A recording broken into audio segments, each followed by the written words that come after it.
Oh, hello, and welcome to some ASMR reading.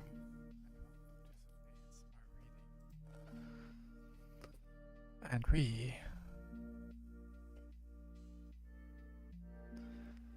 yeah, that really sucks, Berserker. Ay, Dios mío.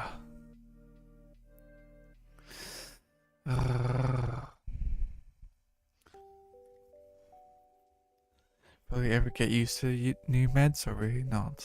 That's the question.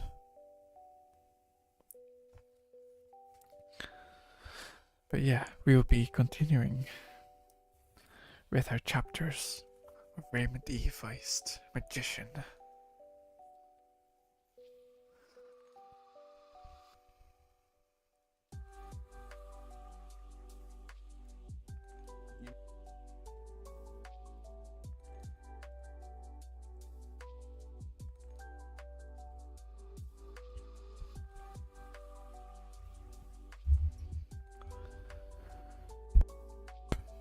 Chapter 3.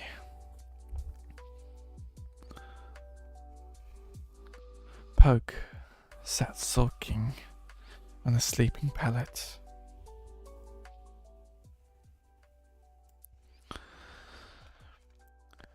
Fantas, the fire drake, pushed his head forward, inviting Pug to scratch him behind his eye ridges. Seeing that he would get little satisfaction, the drake made his way to the tower window, and with a snort of displeasure, complete with a small puff of black smoke, launched himself in flight. It's on day 4, I'm still getting the hang of it. Just need a few more days. Fair enough. I know the feeling, Berserker. I feel like I've been on basically energy drinks all day as well.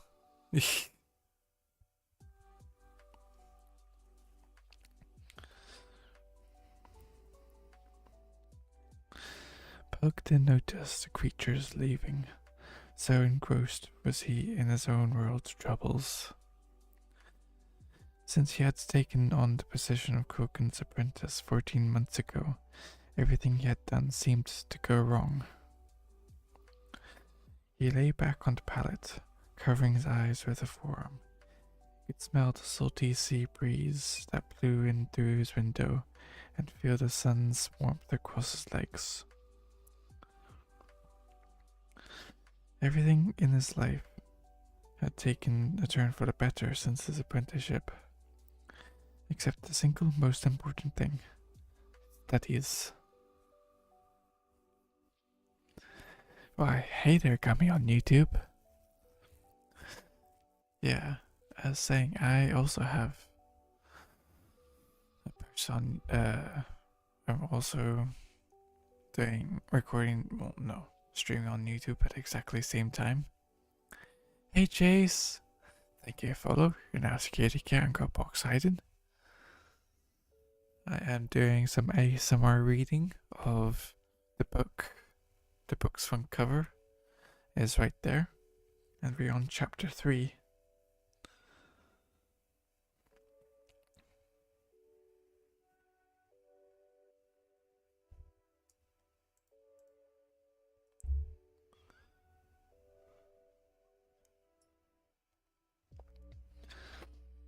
But yes. 4 months, Koken had been laboring to teach him the fundamentals of the magician's arts. But there's always something that causes efforts to go awry. In the theories of spellcasting, Pug was a quick study, grasping the basic concepts well. But each time he attempted to use his knowledge, something seemed to hold him back. It was as if a part of his mind refused to follow through with their magic, as if a block existed that prevented him from passing a certain point in the spell. Each time he tried, he could feel himself approach the point, and like a rider of a bulky horse, he couldn't seem to force himself over the hurdle. Koken dismissed his worries, saying that it all sort itself out in time. The stout magician was always sympathetic with the boy, never reprimanding him for not doing better, for he knew the boy was trying.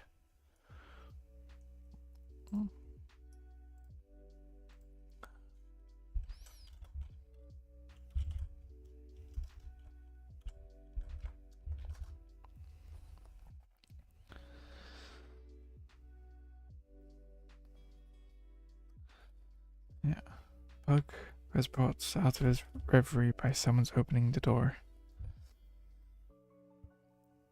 Looking up, he saw Father Dolly entering.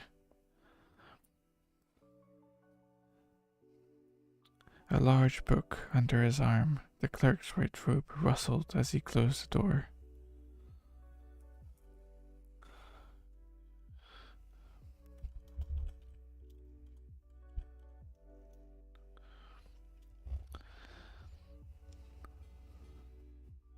Pug sat up. Pug, it is time for a writing lesson. He stopped himself when he saw the downcast expression of the boy. What's the matter, lad? Pug had come to like the old priest of Astalon. He was a strict master, but a fair one. He would praise the boy for his success as often as scold him for his failures.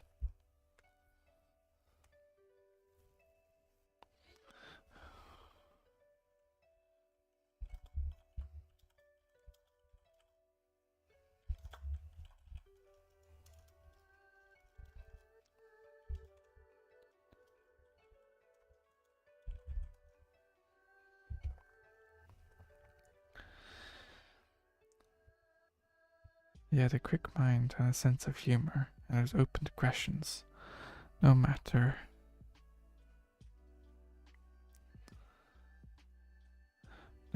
how stupid Pug thought they might sound. Coming to his feet, Pug sighed. I don't know, Father. It's just that things don't seem to be going right.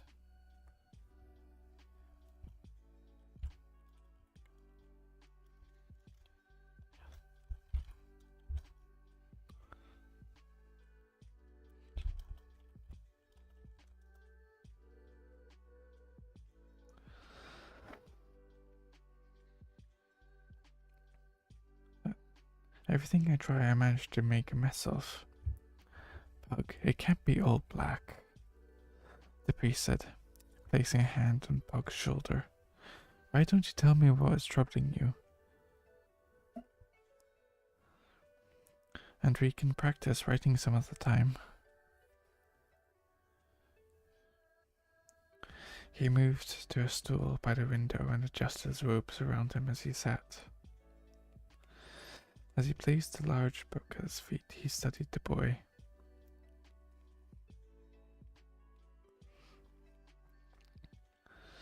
Pug had grown over the last year, but he was still small. His shoulders were beginning to broaden a bit, and his face was showing signs of the man he would someday be. He was a dejected figure in his homespun tunic and trousers. His mood as grey as the material he wore.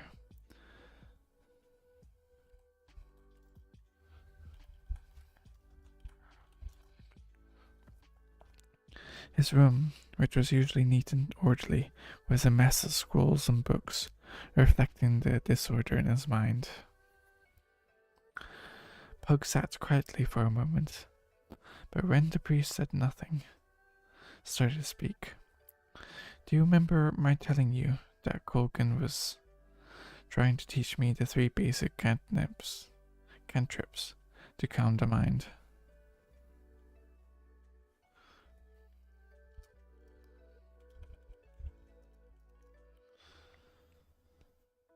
So that the working of spells could be practiced without stress.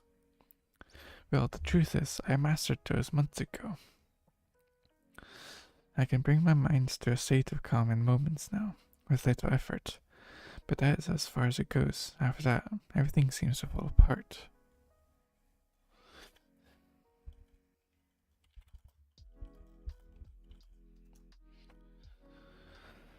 What do you mean?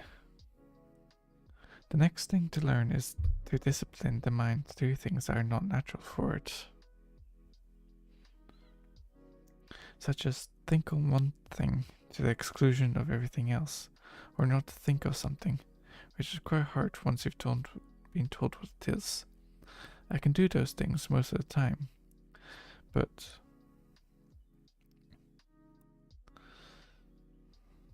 now and again I feel like there are some forces inside my head crashing about, demanding that I do things in a different way.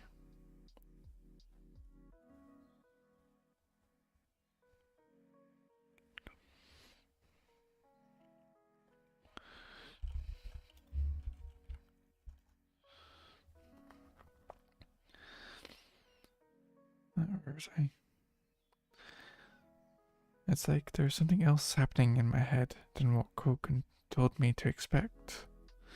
Each time I try one of the simple spells Koken has taught me, like making an object move, or lifting myself off the ground, these things in my head come flooding in on my concentration, and I lose my control. I can't even master the simplest spell. Poke felt himself tremble, for this was the first chance he had to speak about this to anyone besides Koken.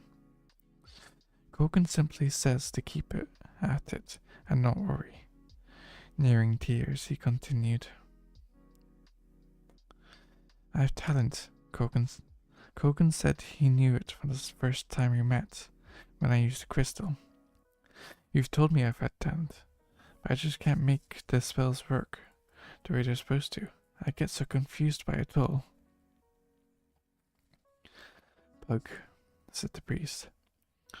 Magic has many properties, and we understand little of how it works, even those of us who practice it. In the temples we're taught that magic is a gift from gods, and we accept that on faith. We do not understand how this can be so, but we do not question it. Each order has its own province and magic. No two quite like. I am capable of magic, and that those who follow their orders are not, but none can say why.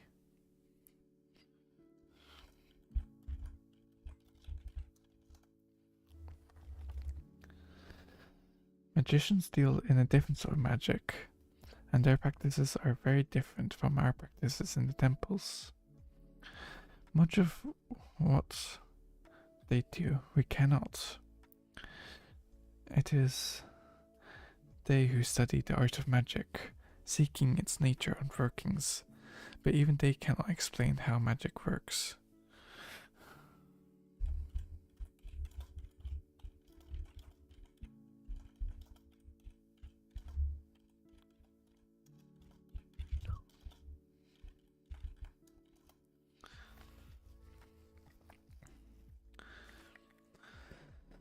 They only know how to work it and pass that knowledge along to their students, as Koken is doing with you. Trying to do with me, father. I think you may have misjudged me. I think not.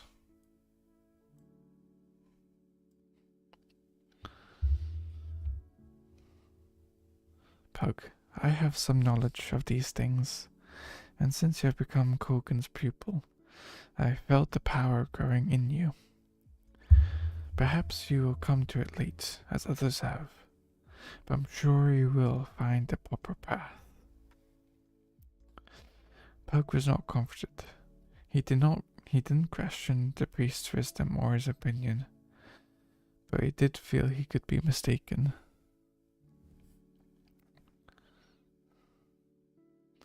I hope you're right, father. I just don't understand what's wrong with me. I think I know what's wrong, came a voice from the door. Startled, Pug and Father Tully turned to see Koken standing in the doorway. His blue eyes were set in lines of concern, and his thick grey brows formed a V over the bridge of his nose.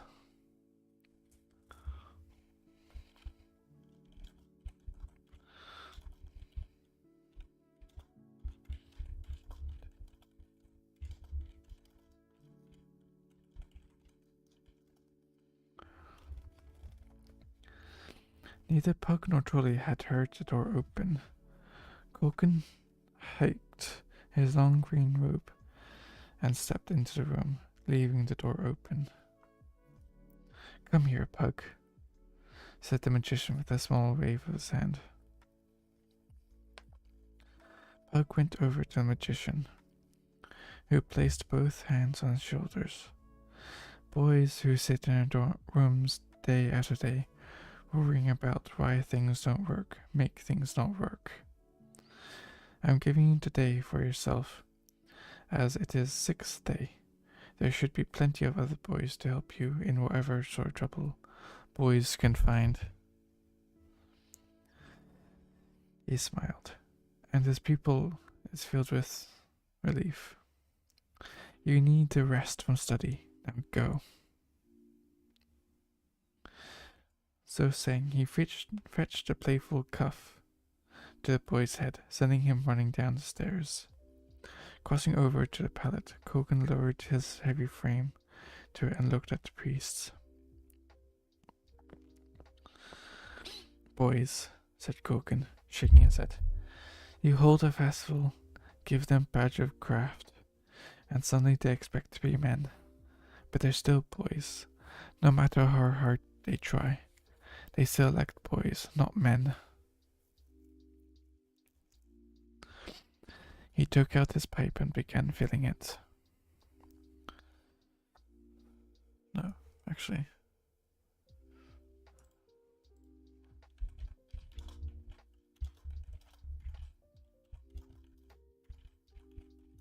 Oh yeah, actually I forgot to do one thing. Hold up.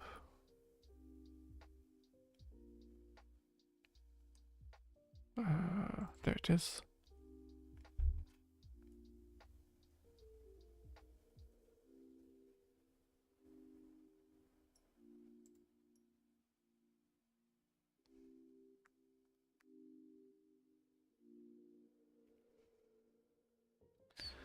There you go.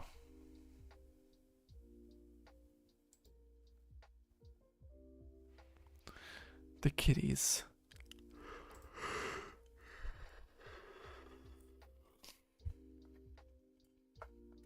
Meow.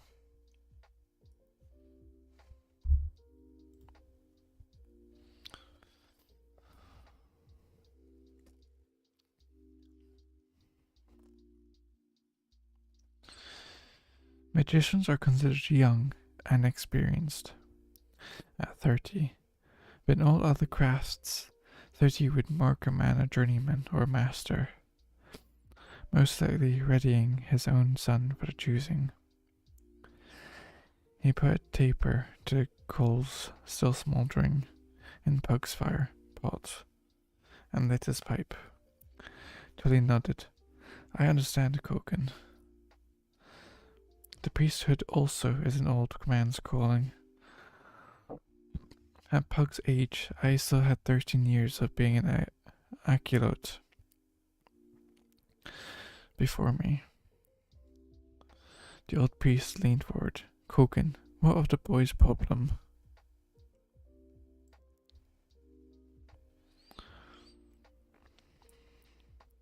The boy's right, you know, said Koken, stated flatly. There's no explanation for why he cannot perform the skills I've tried to teach. The things he can do with scrolls and devices amaze me. The boy has such gifts for these things. I'd have wagered he had the makings of a magician of mighty arts. But this inability to use inner powers. Do you think you can find a solution?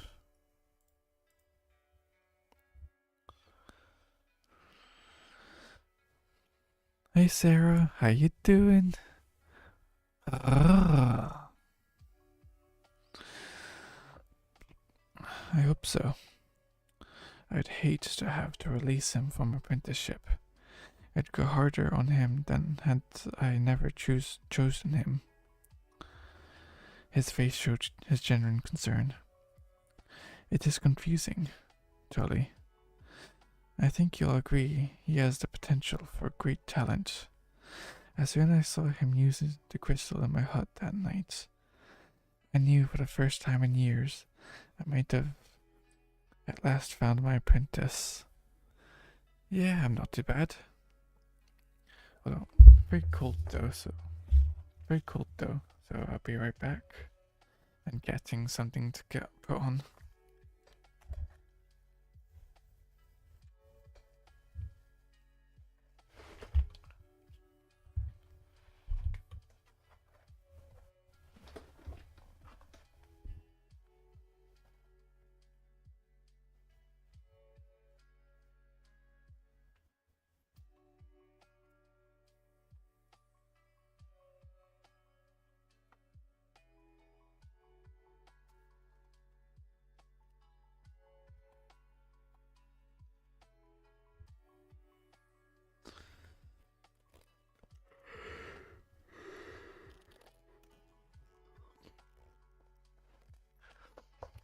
Okay, I'm back.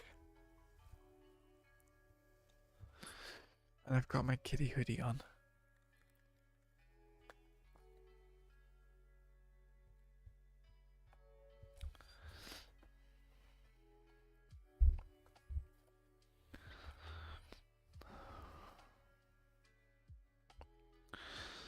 I hope so. Bada. It's confusing, truly. Right. When no master chose him, I knew fate had set our paths to cross. But there is something else inside that boy's head. Something I've never met before. Something powerful. I don't know what it is, Tolly, but it rejects my exercises. As if they were somehow not correct or ill suited to him.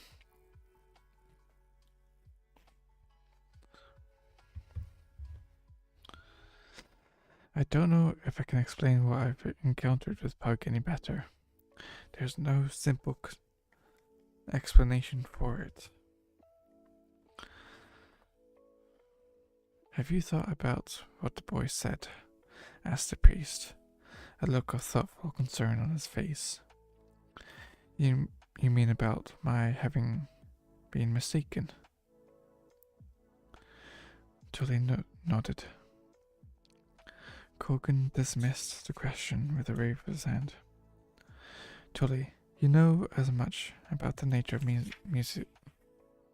magic as I do. Perhaps more.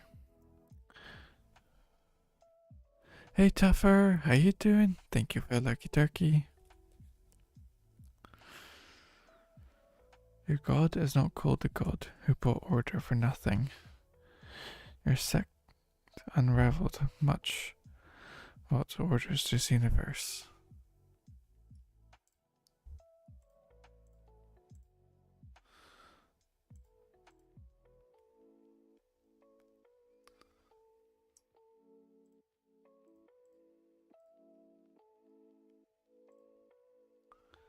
Right, there you go.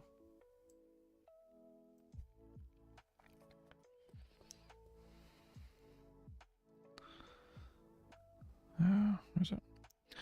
Do you for one moment doubt the boy has talent? Talent, no. But his ability is the question for the moment. Well put, as usual. Well done. Have you any ideas? Should we make a cleric out of the boy, perhaps? Charlie stepped back, a disapproving expression upon his face. You know the priesthood is a calling. Kogan. He said stiffly. Put your back down, Charlie. I was making a joke. He sighed. Still, if he hasn't the calling of a priest, nor the knack of a magician's craft, what can I make of this natural ability of his?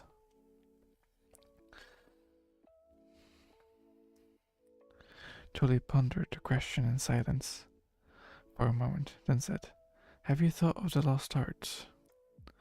Kogan's eyes widened. That old legend. Charlie nodded. I doubt there is a magician alive who at one time or another hasn't reflected on the legend of the lost art.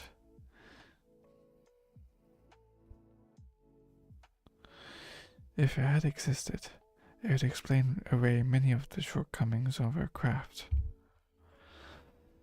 Then he fixed Tully with a narrowed eye, showing his disapproval. But legends are common enough. Turn up any rock on the beach and you'll find one. I, for one, prefer to look for real answers to our shortcomings, not blame them on ancient superstitions. Tully's expression became stern, and his tone scolding. We of the temple do not count it legend, Kogan. It is considered part of the revealed truth, taught by the gods to the first men. Nettled by Tully's tone, Kogan snapped. So was the notion the world was flat, until Roland Dirk, a magician, I remind you, sent his magic sight high enough to disclose the curvature of the horizon, clearly demonstrating the world to be a sphere. It is a fact known by almost every sailor and fisherman who'd ever seen a sail appear upon the horizon before the rest of the ship, since the beginning of time.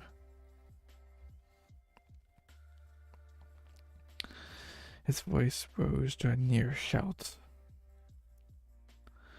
Seeing Tully was stung by the reference to ancient church canon, long since abandoned, Kogan softened his tone. No disrespect to you, Tully, but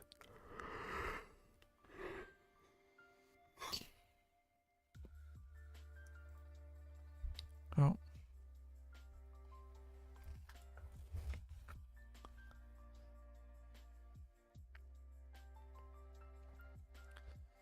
Waiting for the outbreak to finish.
What is this?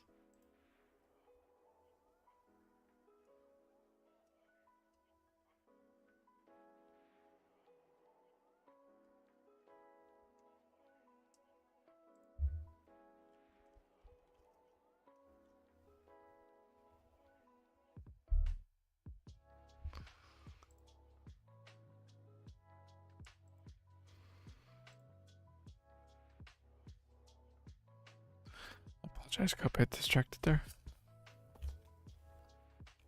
Okay.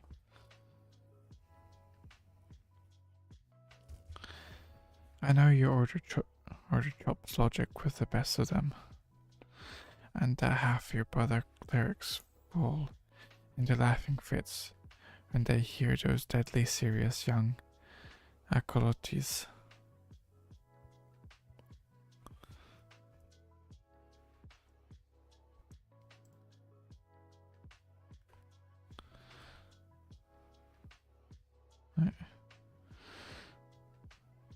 Acolytes debate theological issues set aside a century ago. Besides which, isn't the legend of the lost arts and Ishyan dogma. Now it's Tully's turn to fix Kogan with a disapproving eye, with a tone of amused exploration. Yes, dogma, certainly.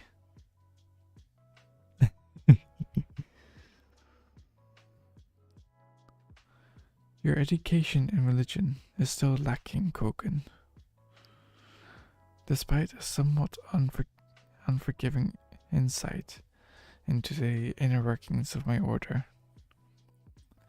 He smiled a little. You're right about the moot gospel quotes, though.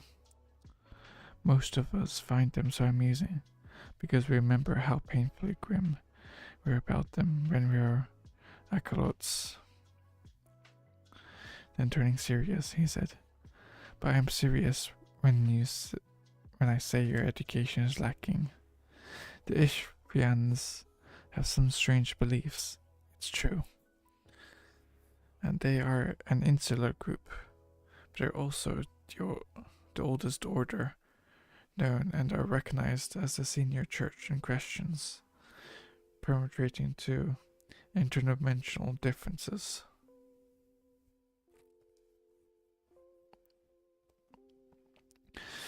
"Religious wars, you mean?" said Kogan with an amused snort. Tully ignored the comment. "The Ishvians are caretakers for the oldest lore and history in the kingdom, and they have the most extensive library in the kingdom.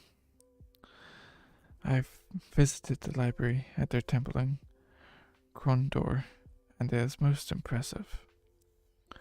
Kogan smiled, and with a slight tone of condensation, said, "As have I, Tully, and I have browsed the shelves of the Abbey of Sarth, which is 10 times as large. What's the point?" Leaning forward, Tully said, "The point is this. Say what you will about the Ishvians, but when they put forth something as history, not lore, they can usually produce ancient tomes to support their claims."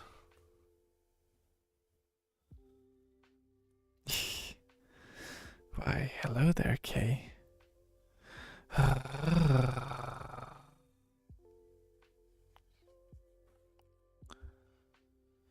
"No," said Kogan, waving aside Tully's comments with a dismissive wave.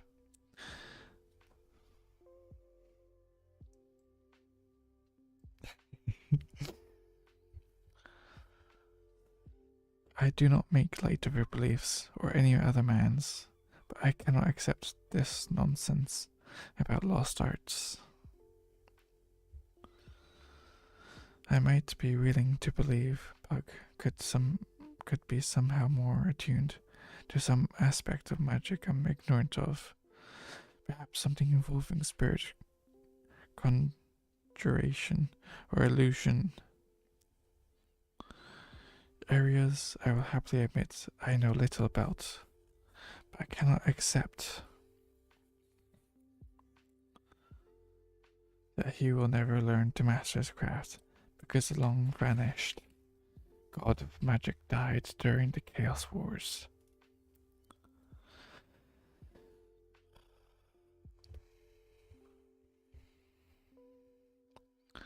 No, that there is unknown lore, I accept.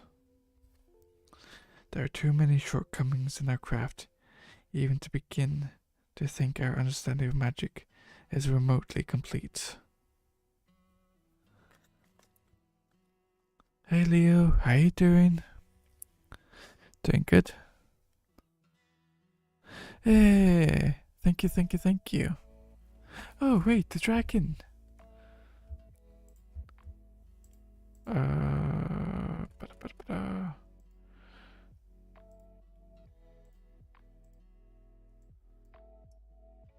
Yeah.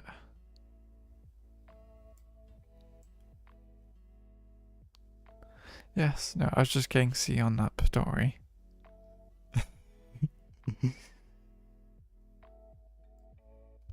Yeah. Okay.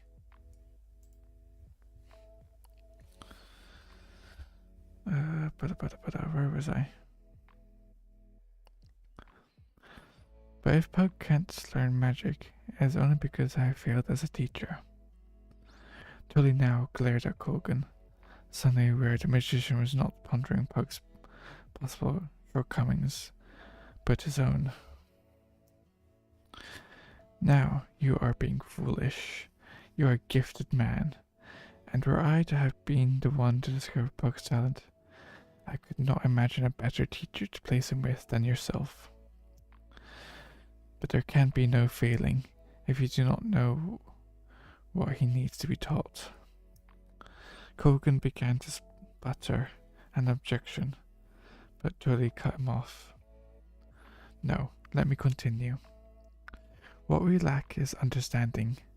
You seem to forget there has been others like Pug, wild talents who could not master the gifts, others who failed as priests and magicians.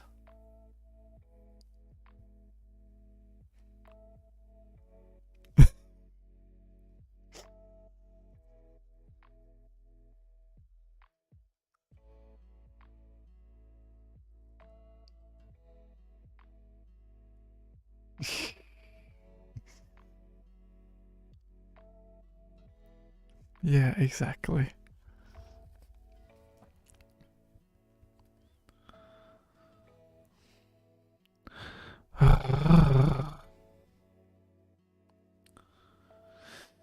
Colgan puffed on his pipe, his brow knitted in concentration. Suddenly he began to chuckle, then laugh. Tully looked sharply at the magician. Colgan waved off-handedly with his pipe.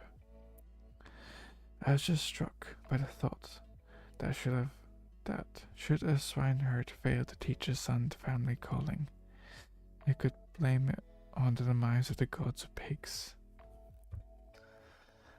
Tully's eyes went wide at the near blasphemous thought. Then he too laughed, a short bark.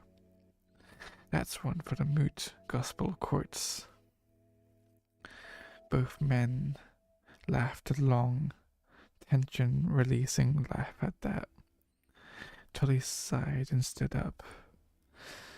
Still, do not close your mind entirely to what I've said, Colgan. It may be Pug is one of those wild talents, and you may have to reconcile yourself for letting him go. Colgan shook his head sadly at the thought. I refuse to believe there's any simple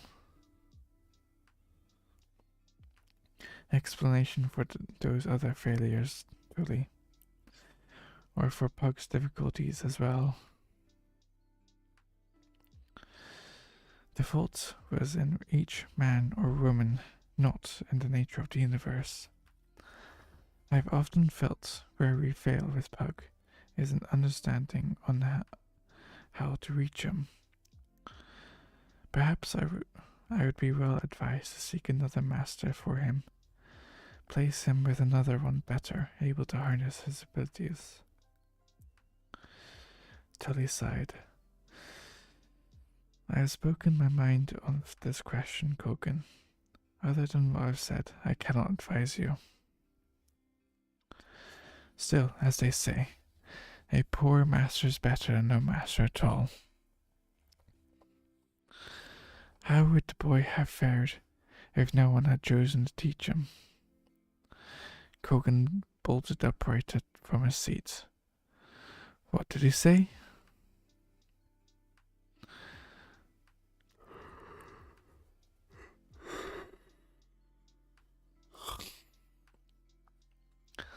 I said, how would the boy have fared if no one had chosen to teach him? Colgan's eyes seemed to lose focus as he stared into space. He began puffing fiercely upon his pipe. After watching for a moment, Tully said, What is it, Colgan? Colgan said, I'm not sure, Tully, But you may have given me an idea. What sort of idea? Coken waved off the question. I'm not entirely sure. Give me time to ponder. But consider your question and ask yourself this. How did the first magicians learn to use their power? Tully sat back down, and both men began to consider the question in silence.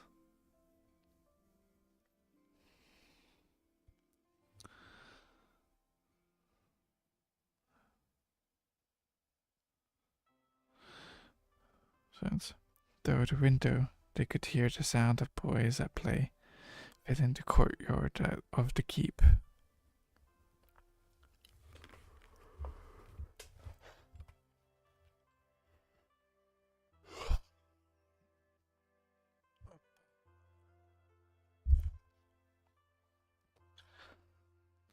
Every sixth day, the boys and girls who worked in the castle were allowed to spend the afternoon as they saw fit. The boys, apprentice age and younger, were allowed in boisterous slots. The girls worked in the service of ladies of the castle, cleaning and sewing, as well as helping in the kitchen. They all give a full week's work, dawn to dusk and more, each day. But on the sixth day of the week, they gathered in the courtyard of the castle, near the princess's garden.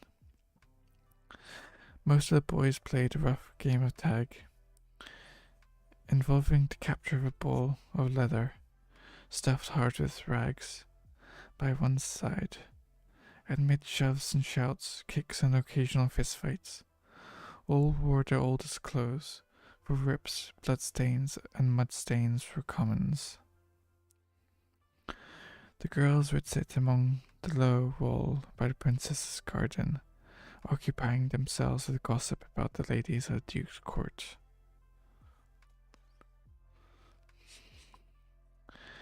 They nearly always put on their best skirts and blouses, and their hair shone from washing and brushing. Both groups made a great display of ignoring each other, and both were equally unconvincing.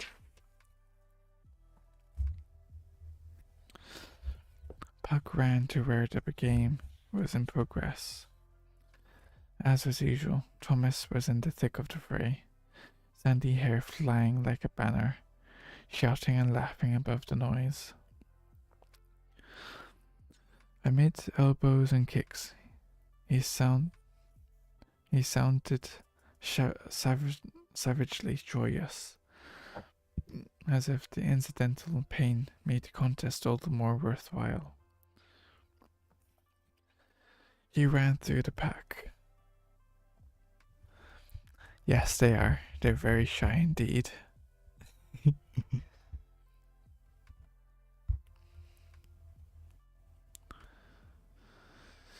Kicking the ball high in the air, trying to avoid the feet of those who sought to trip him.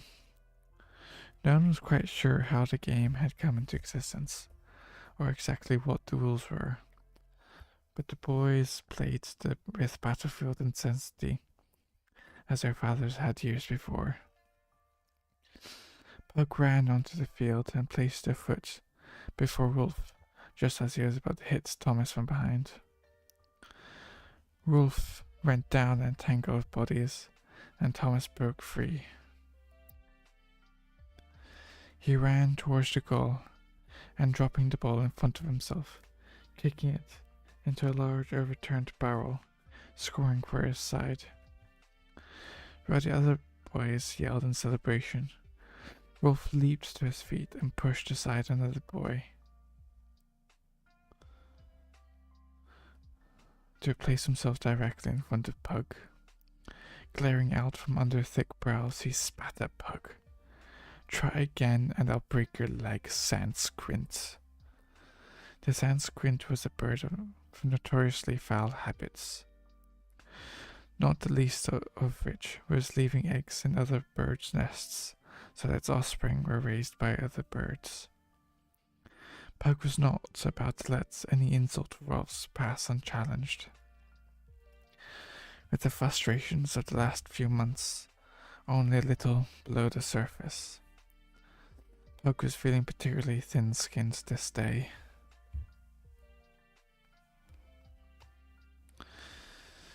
With a leap, he flew at Wolf's head, throwing his left arm around the stockier boy's neck. He drove his right fist into Wolf's face and could feel Wolf's nose squash under the first blow. Quickly, both boys were rolling on the ground. Wolf's greater rate began to tell, and soon he sat astride Pug's chest, driving his fat fists into a smaller boy's face. Thomas stood by helpless, for as much as he wanted to aid his friend, the boy's code of honor was as strict and inviolate as any noble's. Should he intervene on his friend's behalf, Pug would never live down the shame.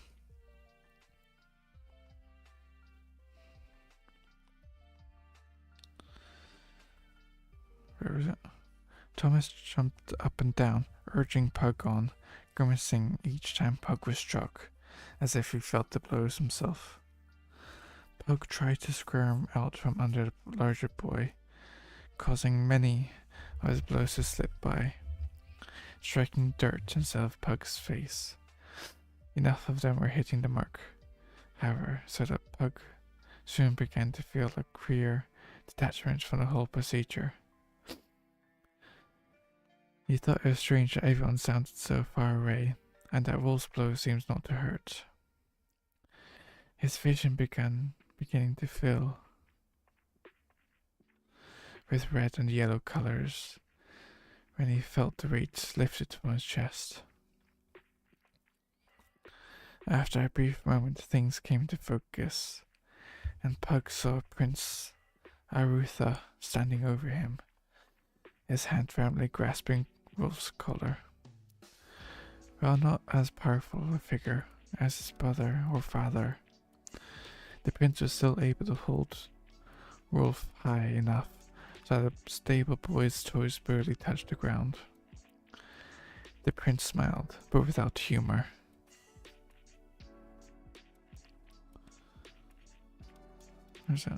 I think the boy has had enough, he said quietly, eyes glaring.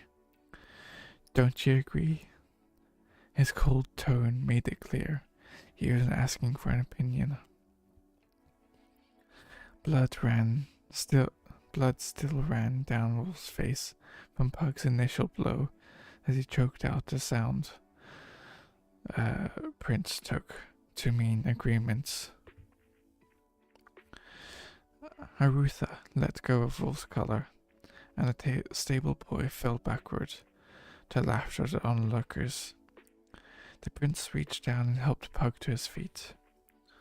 Holding the wobbly boy steady, Arutha said, I admire your courage, youngster, but we can't have the wits beaten out of the Duchess' finest young magician, can we?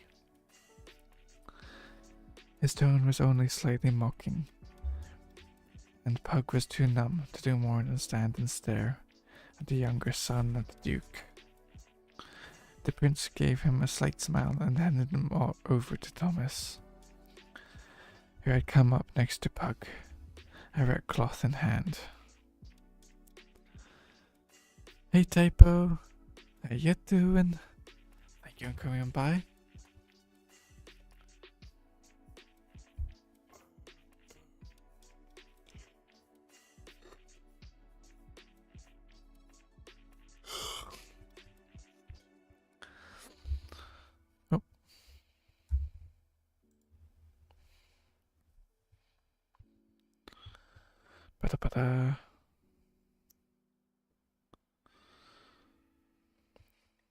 Pug came out of his fog as Thomas scrubbed his face with the cloth, and felt even worse when he saw the princess and Roland standing only a few feet away as Prince Arutha returned to her side. To take a beating before the girls or the keepers bad enough, To be punished by a lout like Wolf in front of the princess was a catastrophe. Emitting a groan that had little to do with his physical state, Puck tried to look as much like someone else as he could. Thomas grabbed him roughly. Try not to squirm around so much.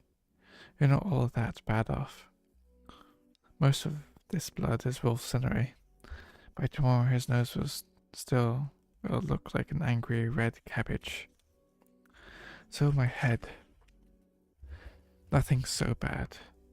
A black eye, perhaps two, with a swollen cheek thrown into the bargain. On the whole, you did rather well.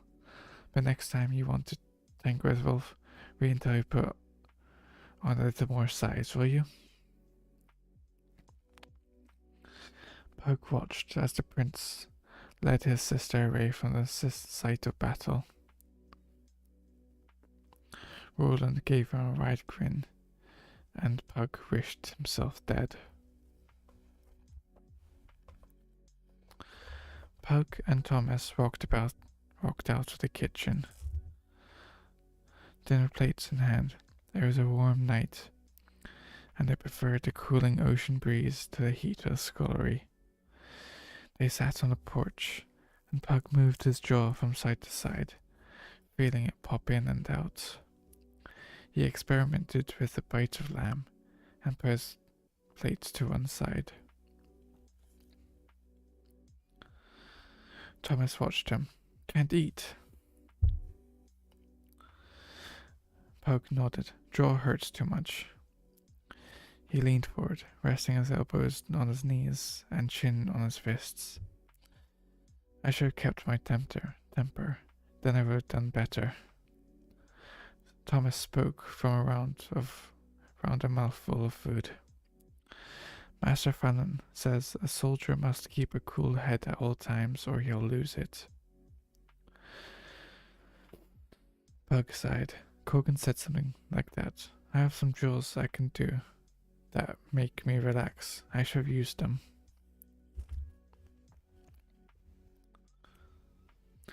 Thomas gulped.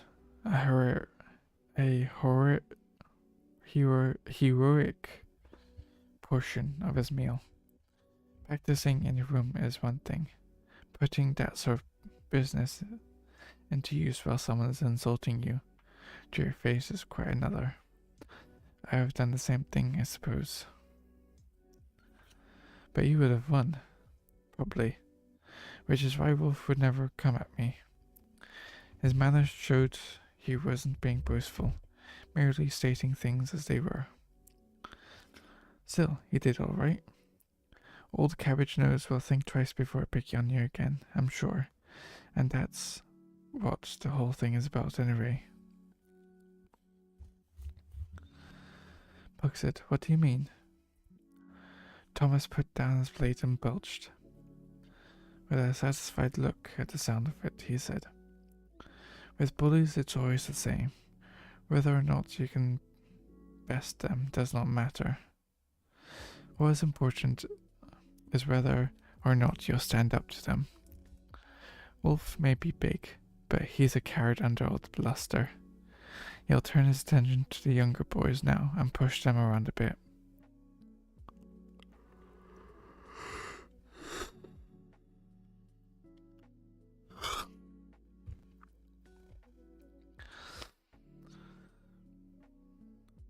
I don't think he'll want any part of you again. He doesn't like the price. Thomas gave Pug a broad and warm smile. That first punch you gave him was a beaut, right square on the beak. Pug felt a little better. Thomas eyed Pug's untouched dinner. You going to eat that? Pug looked at his plate. It was fully laden with hot lamb, greens, and potatoes. In spite of the rich smell, Pug felt no appetite. No, you can have it. Yeah, I'm very sleepy. Although my mouth is beginning to feel a bit dry. So I will be back with some water. So yeah, be right back.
This might be a shorter stream than usual, but I'll see how it goes.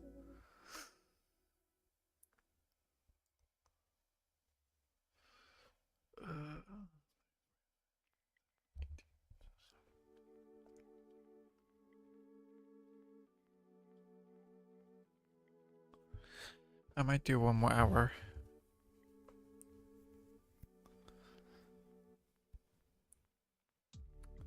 And then finish.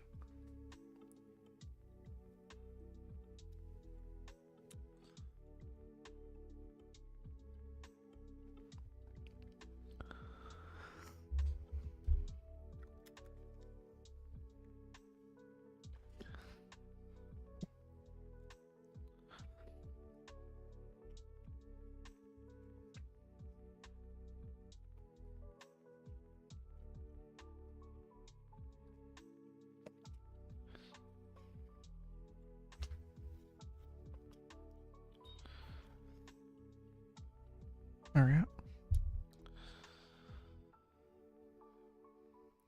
That's it. Thomas scooped up the platter and began shoving the food into his mouth. Pug smiled. Thomas had never been known to stint on food. Pug stopped eating. Pug returned his gaze to the castle wall. I felt like such a fool. Thomas stopped eating, with a handful of meat halfway to his mouth. He studied Pug for a moment. You too? Me too what? Thomas laughed. You're embarrassed because the princess saw a wolf give you a thrashing.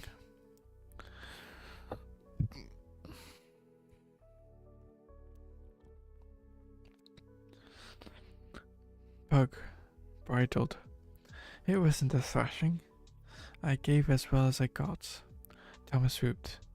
There, I knew it. It's the princess. Pug sat back in resignation. I suppose it is. Thomas said nothing, and Pug looked over at him. He was busy finishing off Pug's dinner. Finally, Pug said, And I suppose you don't like her. Thomas shrugged. Between bites, he said, Our Lady Caroline is pretty enough, but I know my place. I have my eye on someone else anyway.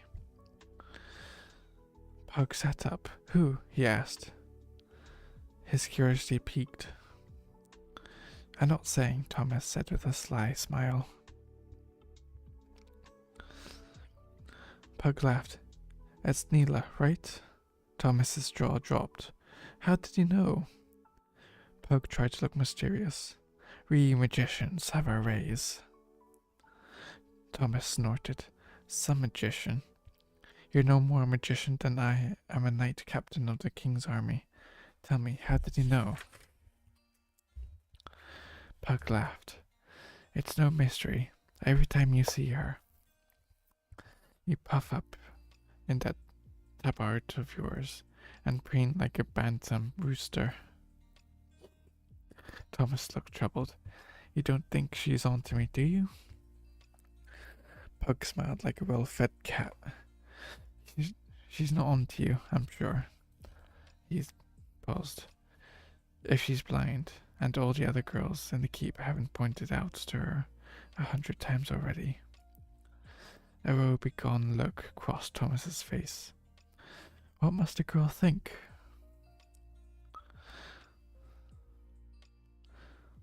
Pug said, Who knows what girls think? From everything I can tell, she probably likes it. Thomas looked thoughtfully at his plate.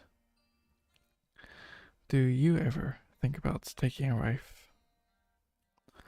Pug blinked like an owl caught in a bright light. I never thought about it. I don't know if magicians marry. I don't think they do. Nor soldiers, mostly. But Master Fallon says a soldier who thinks about his family is not thinking about his job. Thomas was silent for a minute. Pug said, It doesn't seem to hamper Sergeant Garton or some of the other soldiers.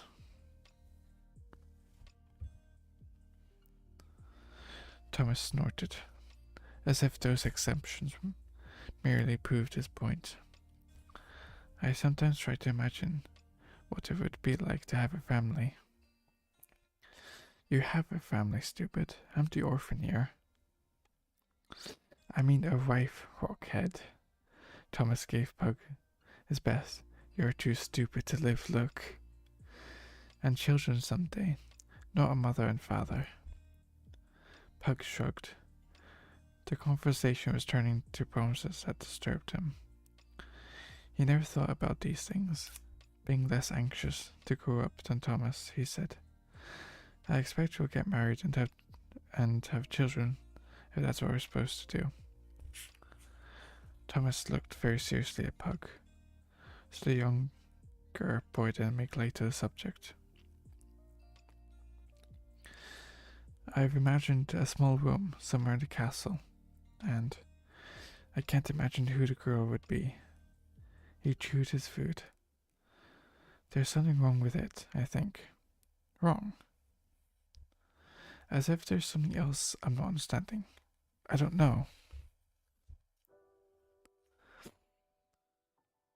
Pug said, Well, if you don't, how am I supposed to?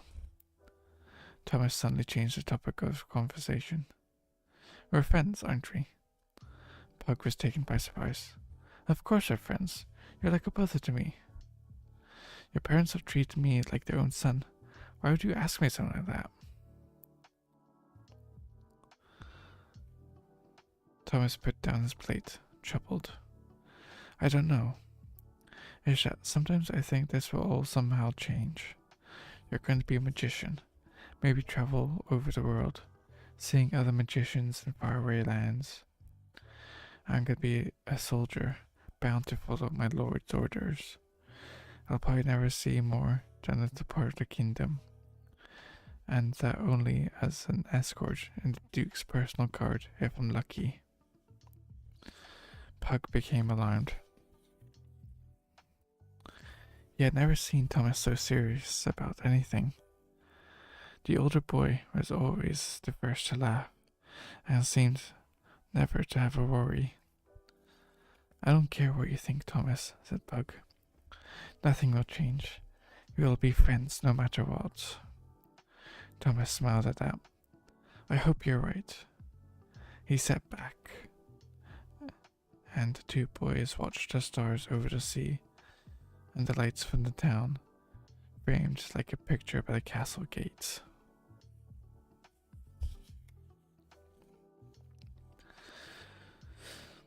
Pug tried to wash his face the next morning, but found it has too audacious to complete. His left eye was swollen completely shut, his right only half open. Great bluish lumps decorated his visage, and his jaw popped when he moved it from side to side. Fontes lay on Pug's pallet, red eyes gleaming as the morning sun poured in through the tower window.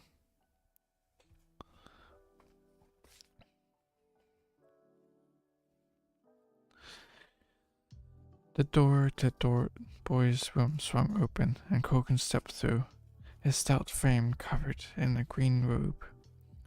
Pausing to regard the boy for a moment, he sat on the pallet and scratched the drake behind the eye ridges, bringing a pleased rumble from deep within Fantas's throat.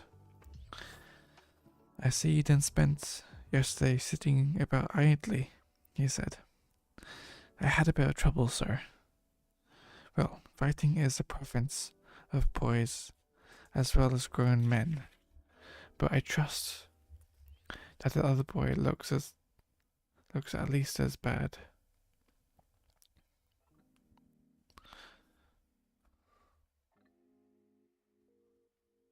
Yeah, certain.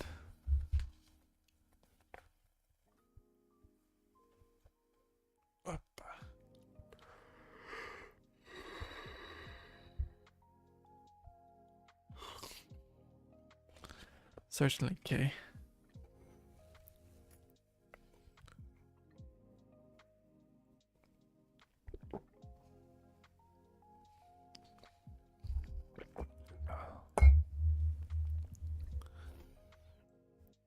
I'm sure nothing will change at all.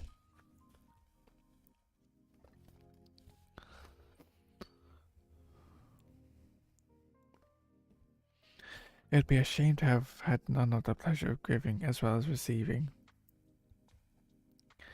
You're making sport of me. Only a little pug. The truth is that in my own youth I had my share of scraps, but the time for boyish fighting is past. You must put your energies to better use. I know, Kogan, but I've been so frustrated lately that when that clod wolf said what he did about my being an orphan, all the anger came boiling up out of me. Well, knowing your own part in this is a good sign that you're becoming a man. Most boys would have tried to justify their actions by shifting blame or by claiming some moral imperative to fight. Pug pulled over the stool and sat down, facing the magician. Kogan took out his pipe and started to fill it. Yeah, exactly. Ugh.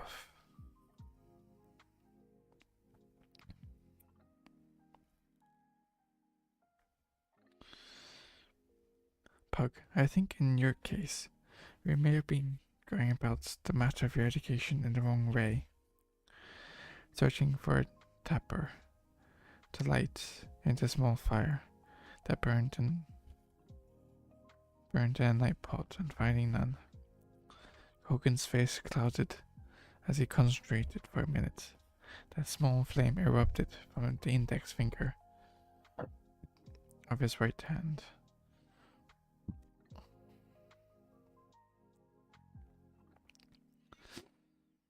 A handy skill if you like the pipe. I'd give anything to be able to do even that much, Pug said in disgust. As I was saying, I think that we may have been going about this in the wrong way. Perhaps we should consider a different approach to your education. What do you mean? Pug, the first magicians, long ago, had no teachers in the arts of magic. They evolved skills that we've learned today. Some of the old skills, such as smelling the changes in the weather, or the ability to find water with a stick, go back to our earliest beginnings. I've been thinking that for a time. I am going to leave you to your own devices.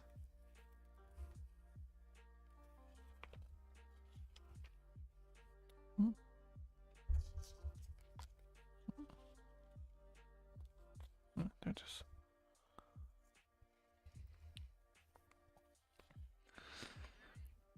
Study what you want in the books that I have. Keep up with your other work. Learn the scribe's arts punctually, but I will not trouble you with any lessons for a while. I will, of course, answer any question you have, but I think for the time being, you need to sort yourself out. Crestfallen, Puck asked, am I beyond help? Kogan smiled reassuringly. Not in the least. There have been cases of magicians having slow starts before. Your apprenticeship is for 9 more years, remember. Don't be put off by the failures of the last few months. By the way, would you care to learn to ride? Pug's mood did a complete turnabout and he cried, oh yes, may I? The Duke has decided that he would like a boy to ride with the princess from time to time. His sons have many duties now they are grown, and he feels you would be a good choice for when they are too busy to accompany her. Pug's head was spinning. Not only was he to learn to ride, a skill limited to the nobility for the most part, but he would be in the company of the princess as well. When do I start? This very day. Morning chapel is almost done. Being first day, those inclined ran to devotions either in Keep's chapel or in the small temple down in the town. The rest of the day was given to light work, only that needed to put food on the Duke's table. The boys and girls might get an extra half day on 6th day, but their elders rested only on 1st day. Go to Horsemaster Algon. He has been instructed by the Duke, and will begin your lessons now.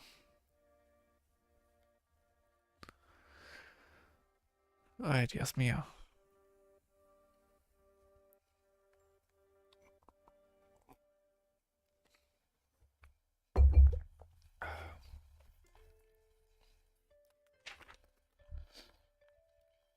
I turn the lights.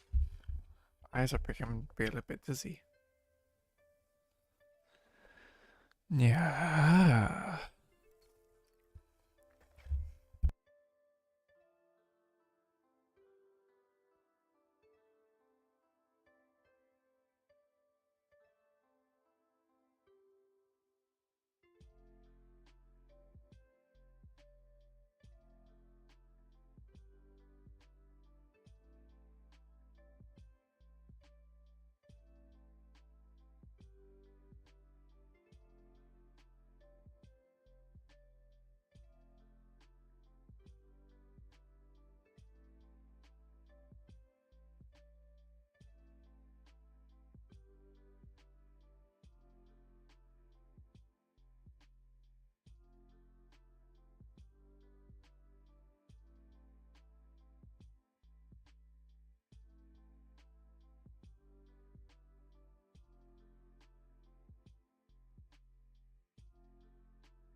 Having fun in the YouTube comments, Gummy.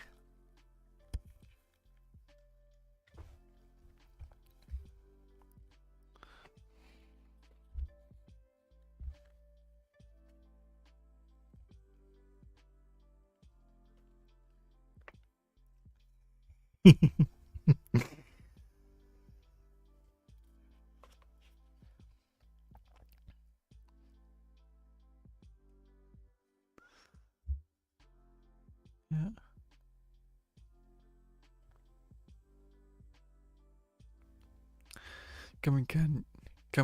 Yeah.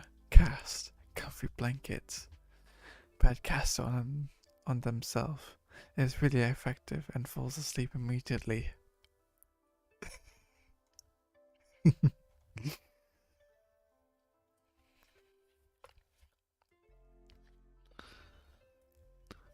Chapter 4 Assaults. Pug rode in silence.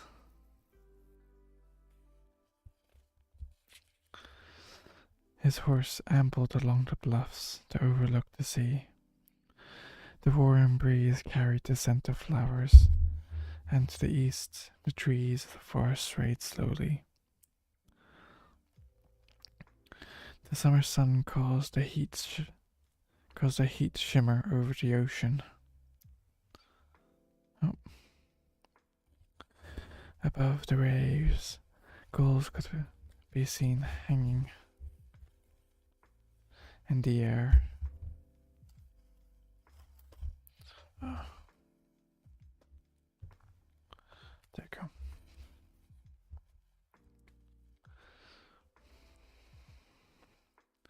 Then diving to the water as they sought food. Overhead, large white clouds drifted. Pug remembered this morning as he watched the back of the princess on her fine white palfrey. He had been kept waiting in the stables for nearly 2 hours before the princess appeared with her father. The Duke had lectured Pug at length on his responsibilities towards the lady of the castle. Pug had stood mute throughout as Duke repeated all of Horsemaster Alcon's instructions of the night before. The master of the stables had been instructing him for a week and judged him ready to ride with the princess, if barely. Pug had followed her out to the gate, still marveling at his unexpected fortune. He was exuberant, in spite of having spent the night tossing and skipping breakfast. Now his mood was changing from boyish alteration to outright irritation. The princess refused to respond to any of his polite attempts at conversation, except to order him about. Her tone was imperious and rude, and she insisted on calling him boy, ignoring several courteous reminders that his name was Pug. She acted a little like the poised young woman of the court now, and resembled nothing as much as a spoiled, petulant child. He had felt awkward at first, when he sat atop the old grey horse that had been judged sufficient for one of his skill. The mare had a calm nature, and showed no inclination to move faster than absolutely necessary. Pug wore his bright red tunic, the one that Koken had given to him, but so looked poorly attired next to a princess.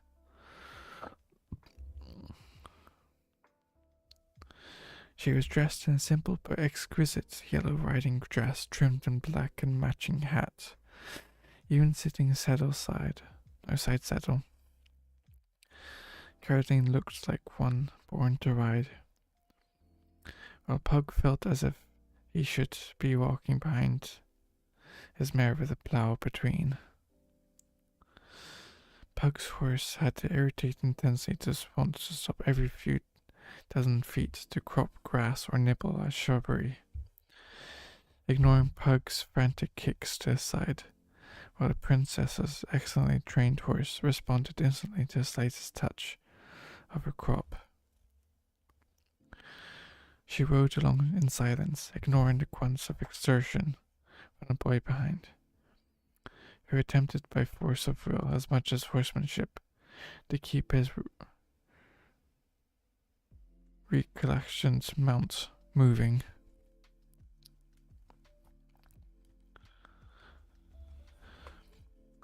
Pug felt the first stirring of hunger, his dreams of romance surrendering to his normal 15-year-old's appetites. As they rode, his thoughts turned more and more to the basket of lunch that hung from his saddle horn. After what seemed like an eternity to Pug, princess turned to him. Boy, what is your craft? Startled by the question, after a long silence, Puck stammered his reply. I'm apprenticed to Master Koken. She fixed him with a gaze that was suited her had an accent had been found crawling across the dinner plate. Oh, you're that boy.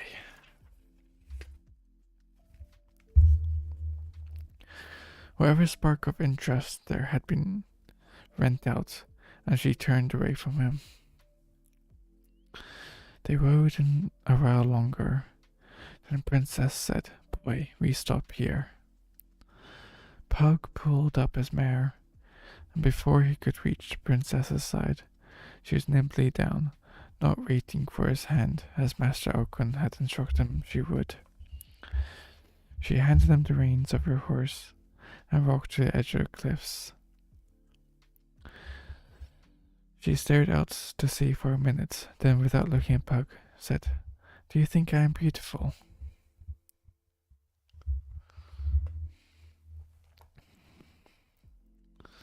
Pug stood in silence, not knowing what to say.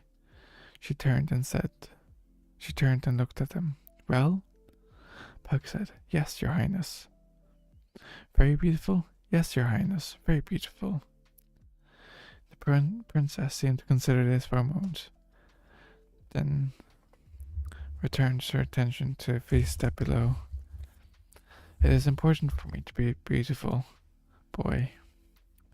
Lady Marna says that I must be the most beautiful lady in the kingdom, for I must find a powerful husband someday, and only the most beautiful ladies in the kingdom can choose.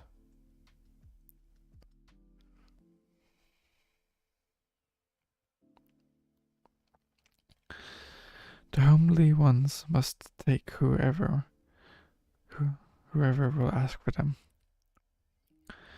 She says I will have many suitors, for father is very important. She turned, and for a brief moment Puck thought he saw a look of apprehension pass over her lovely features. Have you many friends, boy? Puck shrugged. Some, your highness. She studied him for a moment, then said, That must be nice. Absently brushing aside a wisp of hair that had come loose from under her broad-brimmed riding hat.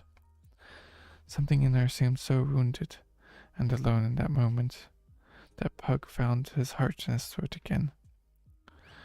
Obviously, his expression revealed something to the princess, for suddenly her eyes narrowed and her mood shifted from thoughtful to regal.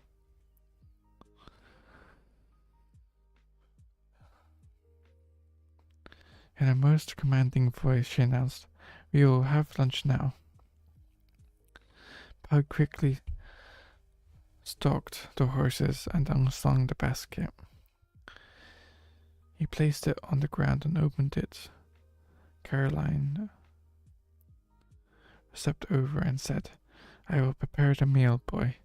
I'll not have clumsy hands, overturning dishes and spilling wine. Pug took a step back as she knelt and began unpacking the lunch. Rich odors of cheese and bread assailed Pug's nostrils, and his mouth watered.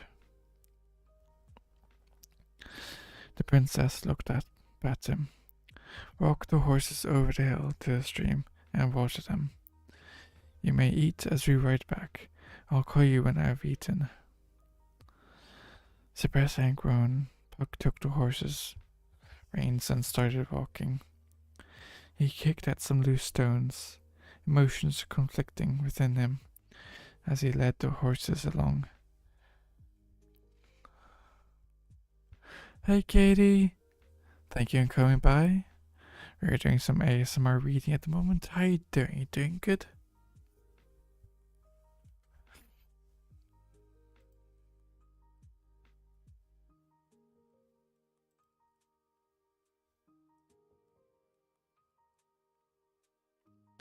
Yeah, that's good. That's good. That's good.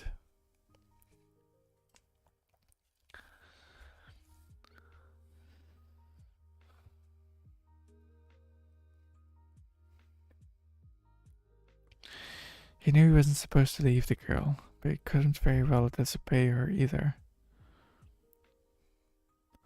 Yeah, I'm doing good. Very sleepy at the moment.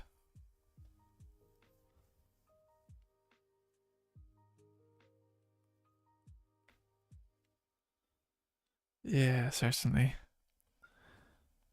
And is the ad break. Where we will pause at this moment. Wait till the ad break finishes. Yeah.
Is everyone back? Yeah, everyone's back.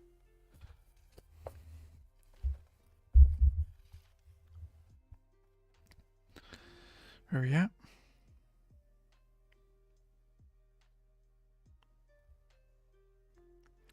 Hey Owl, how you doing?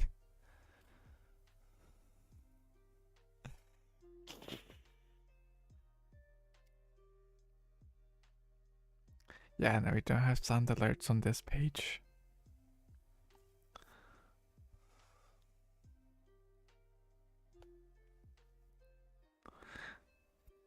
Because we want it to be nice and relaxing. Isn't that right?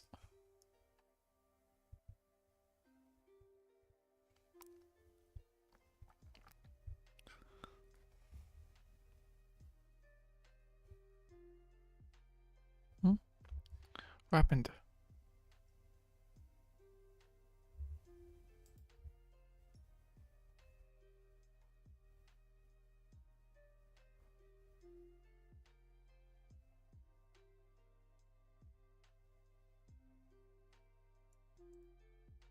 How did I... Yeah, that's weird. How did I leave them? Why did I leave the mic?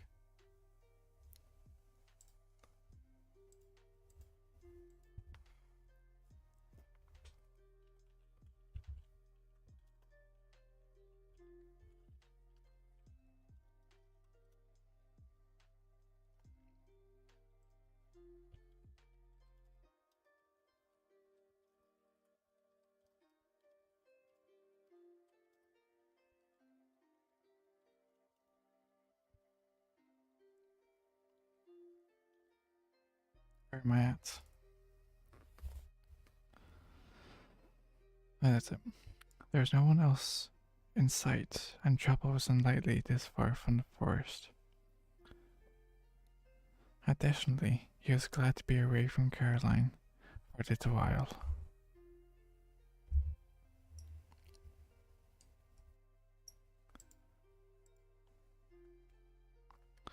He reached the stream and unsaddled the mounts.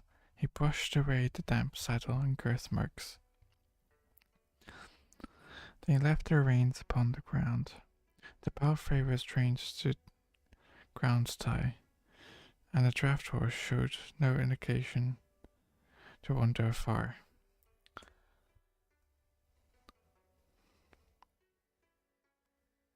They cropped grass while Pug found a comfortable spot to sit. He considered the situation and found himself perplexed.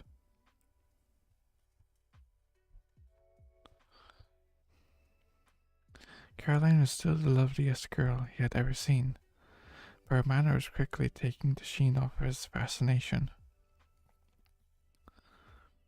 For the moment his stomach was of larger concern than the girl of his dreams. He thought perhaps there was more to his love business than he had imagined. He amused himself for a while by speculation on that. When he grew bored, he went to look for stones in the water. He hadn't had much opportunity to practice with his sling of late, and now was a good time. He found several smooth stones and took out the sling. He practiced by picking out targets.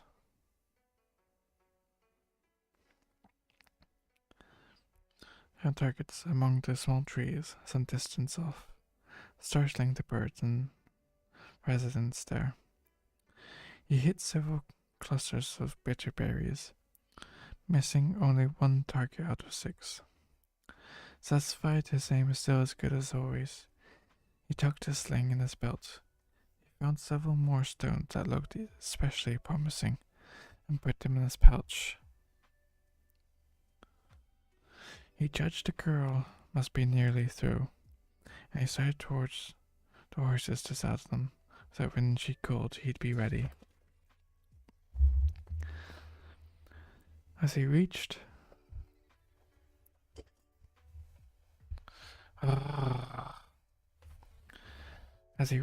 the princess's horse, a scream sounded from the other side of the hill. He dropped the princess's saddle and raced to the crest.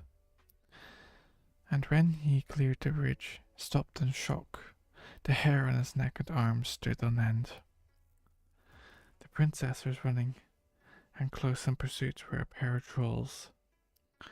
Trolls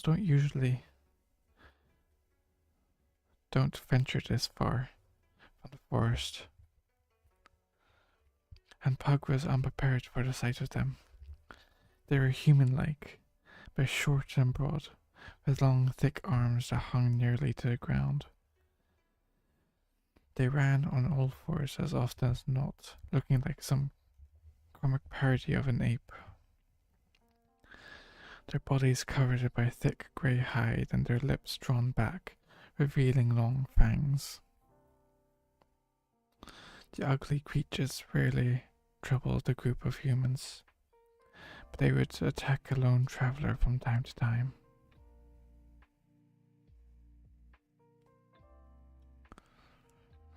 Pug hesitated for a moment, pulling his sling back from his belt and loading a stone.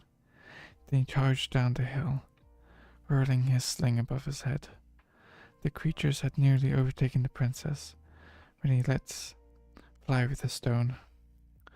It caught the foremost troll in the side of the head, knocking it for a full somersault.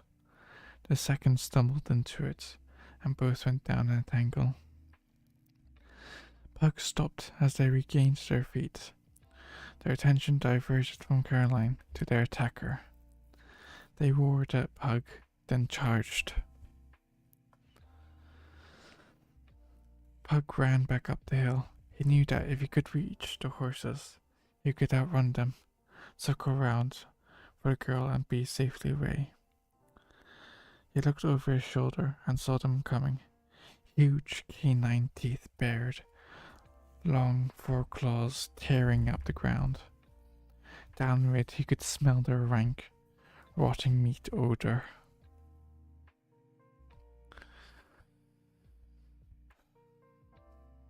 He cleared the top of the hill, his breath coming in ragged gasps.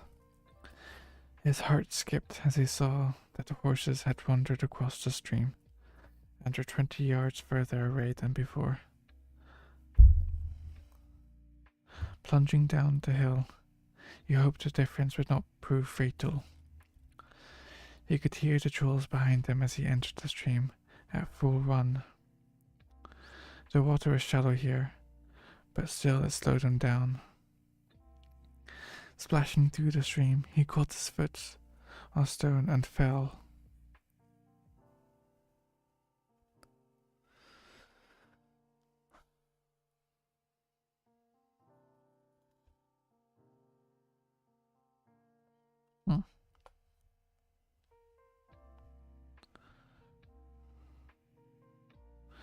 He threw his arms forward and broke his fall with his hands, keeping his head above water.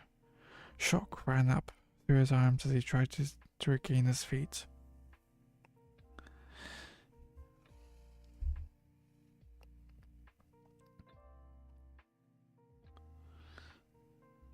Where am I? He stumbled again and turned as the trolls approached the water's edge.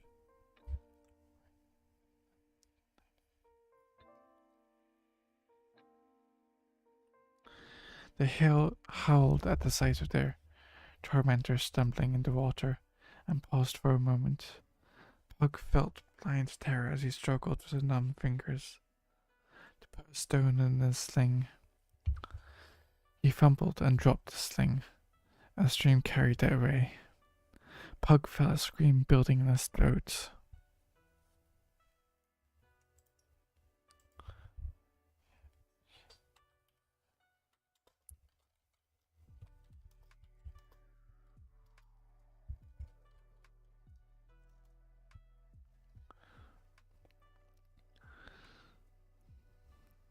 As the trolls entered the water, a flash of light exploded behind Pug's eyes. A searing pain ripped across his forehead as letters of grey seemed to appear in his mind. They were familiar to Pug from a scroll that Kogan had shown him several times. Without thinking, he mouthed the incantation, each word vanishing from his mind's eye as he spoke it. When he reached the last word, the pain stopped, and a loud roar sounded from before him. He opened his eyes and saw the two trolls writhing in the water, their eyes wide with agony as they thrashed about hopelessly, screaming and groaning. Dragging himself out of the water, Pug watched while the creatures struggled. They were making choking and spluttering noises now as they flopped about. After a moment, one shook and stopped moving, laying face down in the water. Feeling lightheaded and weak, Pug He crossed the stream. His mind was numb, and everything seemed hazy and disjointed.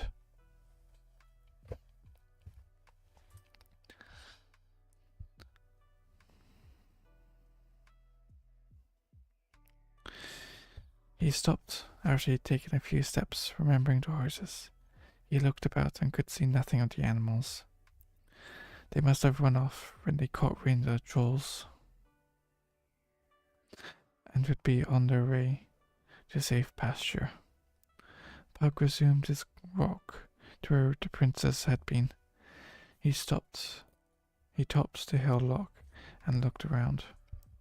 She was nowhere in sight, so he headed for the overturned basket of food. He was having trouble thinking, and he was ravenous. He knew he should be doing or thinking about something, but all he could sort out of the kaleidoscope of his thoughts was food.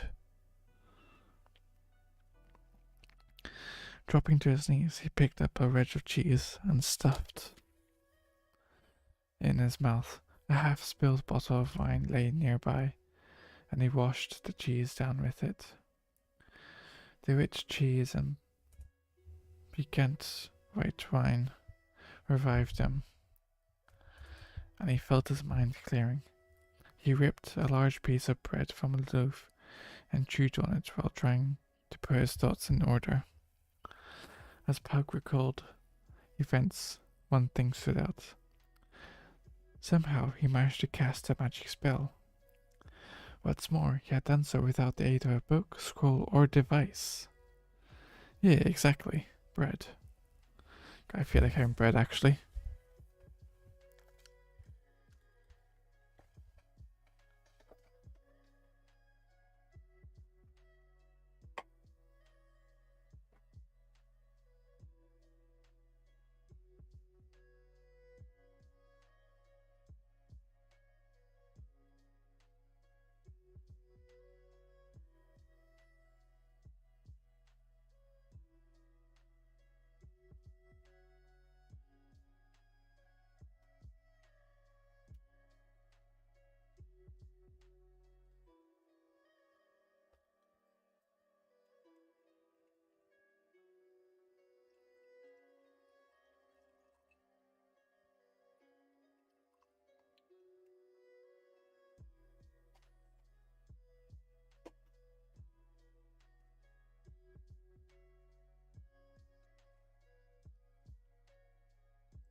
Easy.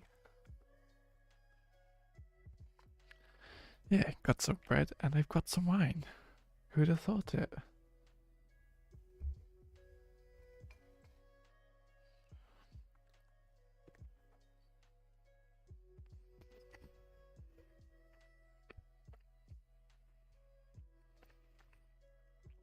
Hey Jisaki, how you doing? It's been a while. Thank you for coming by. We are doing some ASMR reading at the time, so you might get a bit sleepy.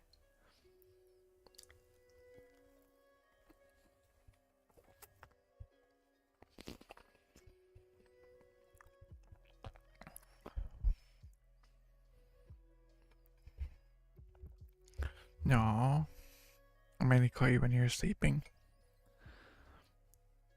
Yeah.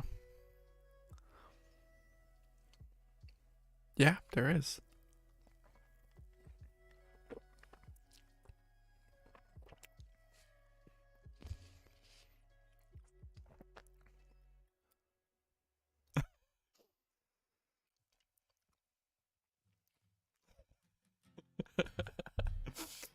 Don't worry, there are no clips. You're perfectly safe here, Chisaki.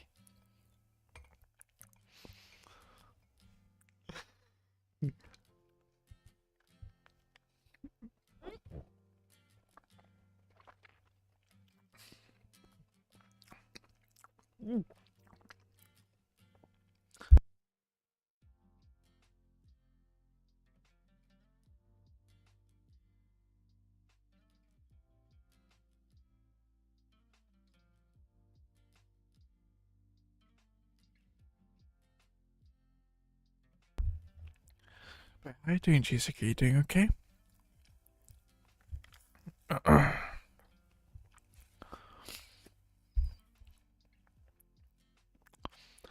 Yeah, that's good, that's good. Ooh, what you're making?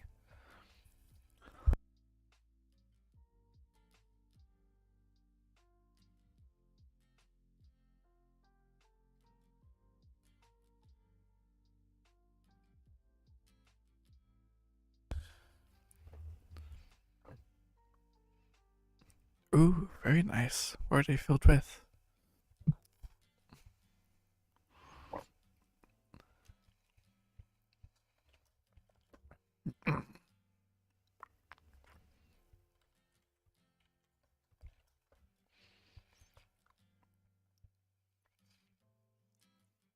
Meow.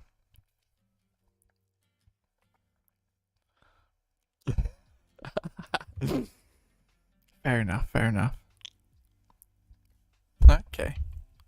Meow, meow, meow, meow, meow, meow, meow. Anyway, he was not sure, but that seemed somehow strange. His thoughts turned hazy again. More than anything, he wanted to lie down and sleep. But as he chewed his food, a thought pushed through the crazy quilt of his impressions. The princess! He jumped to his feet, and his head swam. Steadying himself, he grabbed up some bread and a wine and set off in the direction he had last seen her running. He pushed himself along, his feet scuffing as he tried to walk. So you came in for some ASMR reading, Chisaki. So I hope you enjoy your stay here.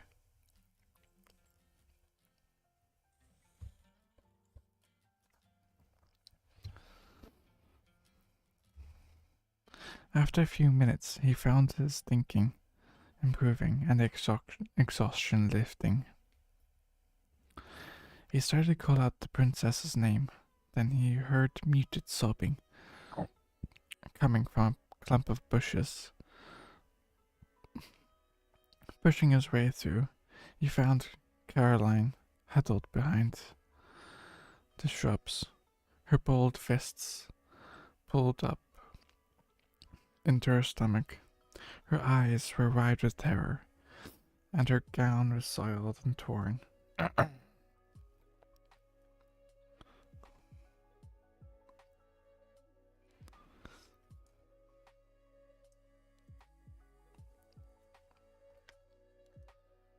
Where was I? That's it. Startled when Pug stepped into view, she jumped to her feet and flew into his arms, burying her head in his chest. Great racking sobs shook her body as she clutched the fabric of his shirt. Standing with his arms still outstretched, wine and bread occupying his hands, Pug was totally confused over what to do. He awkwardly placed his arm around the terrified girl and said, "It's all right. They're gone now. You're safe." She hung on to him for a moment. Then, when her tears subsided, she stepped away. With a sniffle, she said, "I thought they had killed you, and you're coming back for me." Pug found this decision more perplexing than any he had ever known.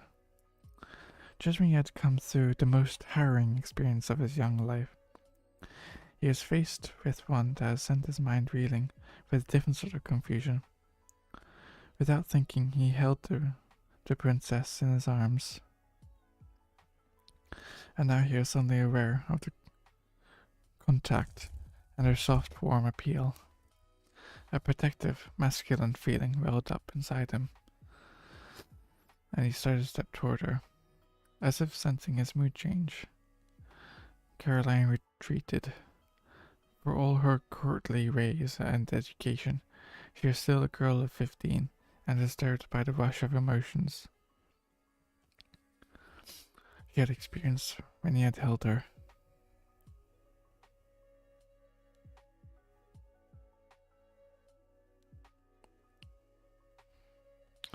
She took refuge in the one thing she knew well, her role as princess of the castle. Trying to sound commanding, she said, I am glad to see you are unhurt, boy. Pug winced visibly at that.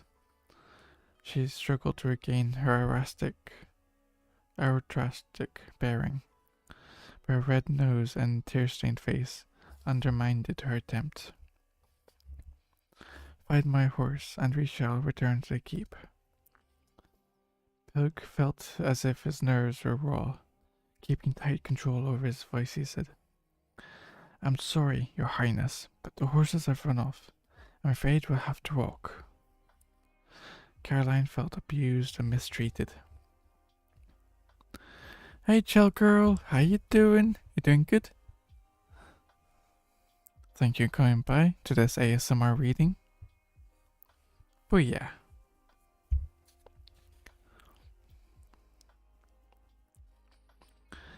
It was not Pug's fault any of the afternoon's events had taken place, but her often indulged temper seized on the handiest available object.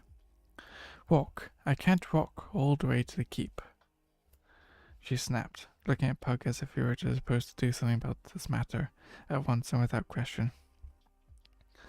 Pug felt all the anger, confusion, hurt, and frustration of the day surge up within him. Then you can bloody well sit there until they notice you're missing and send someone to fetch you. He was now shouting. I figured that will be about 2 hours after sunset. Caroline stepped back, her face ashen, looking as if she'd been slapped. Her lower lip trembled, and she seemed on the verge of tears again. I will not be spoken to in that manner, boy. Pug's eyes grew large, and he stepped toward her, gesturing with the wine bottle. I nearly got myself killed trying to keep you alive, he shouted. Do I hear one word of thanks? No. All I hear is a whining complaint that you can't walk back to the castle. We of the keep may be lowborn, but at least we have enough manners to thank someone when it's deserved.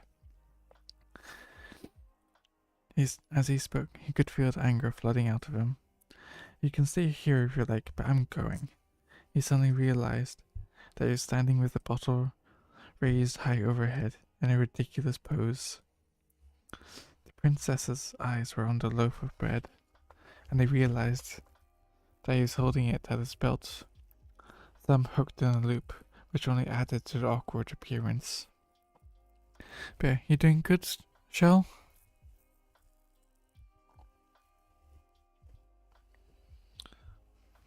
What time is it? It was 8, okay. It's been about 2 hours.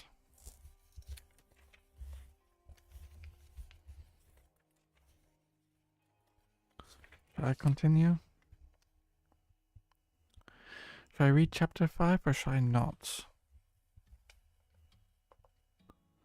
That's the question.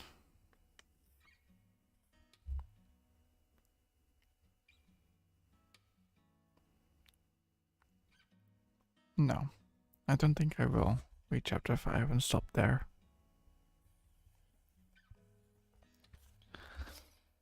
He realized that he was holding it in his belt. Yeah, there it is.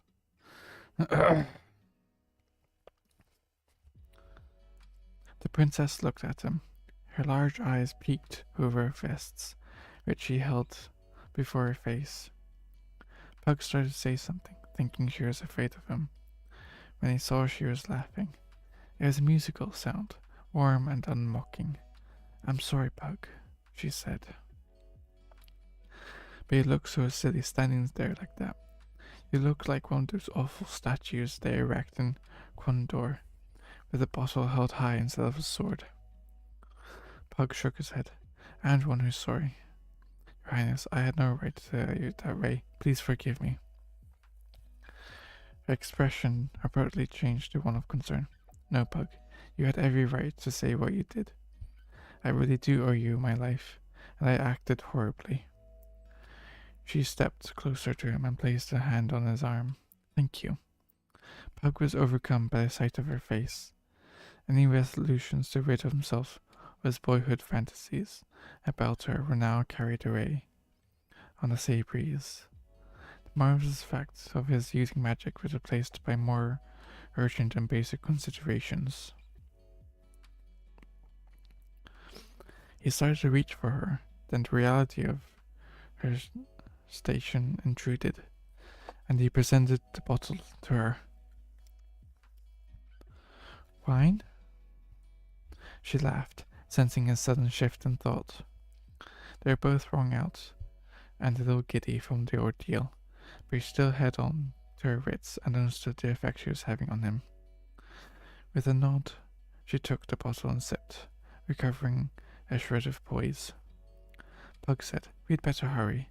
We might make the keep by nightfall." She nodded, keeping her eyes upon him, and smiled. Pug was feeling uncomfortable under her gaze and turned towards the way to keep. "Well done. We'd best be off." She fell into step beside him. After a moment, she asked, "May I have some bread too, Pug?"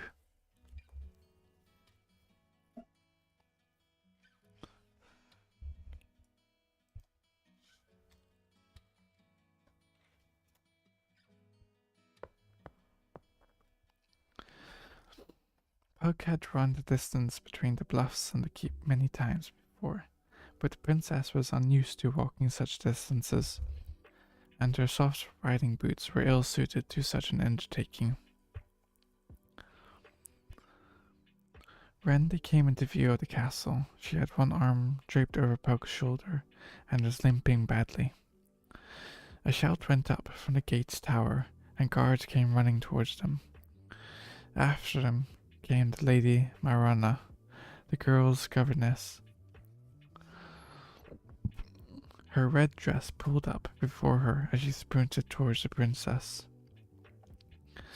Although twice the size of court ladies, and a few of the guards as well, she outdistanced them all.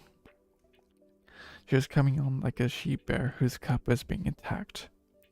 Her great bosom heaved with effort as she reached the slight girl and grasped her in a hug that threatened to engulf Caroline completely. Soon the ladies of the court were gathered around the princess, overwhelming her with questions.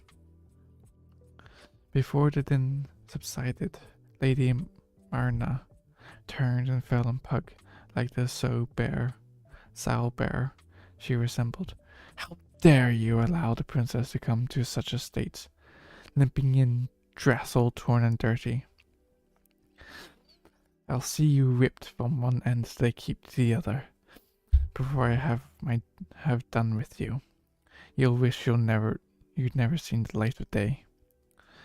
Backing away before the onslaught, Pug was overwhelmed by confusion, unable to get a word in, sensing that somehow Pug was responsible for the princess's condition. One of the guards stepped up and seized him by the arm. "Leave him alone!"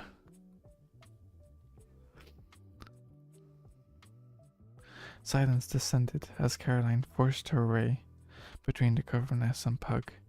A small fist struck at the guard as she let go of Pug, and fell back with a look of astonishment upon his face. "He saved my life. He almost got killed saving me." Tears were running down her face. "He's done nothing wrong. And I won't have any of you bullying him." The crowd closed in around him, regarding Pug with newfound respect. Hushed voices sounded from all sides, and one of the guards ran to carry the news to the castle. The princess placed an arm around Pug's shoulder once more and started towards the gate. The crowd parted, and the two weary travelers could see the torches and lanterns being lit on the wall. By the time they had reached the courtyard gate, the princess had consented to let two of her ladies help her.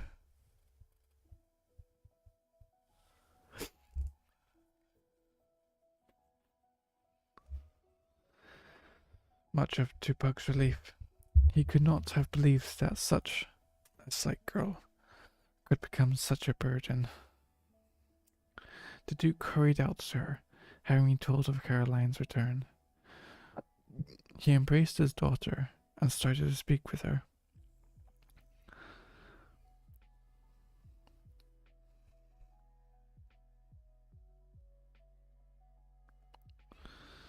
Where was it?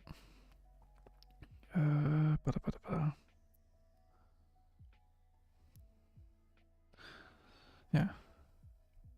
Pug lost sight of them as curious, questioning onlookers surrounded him.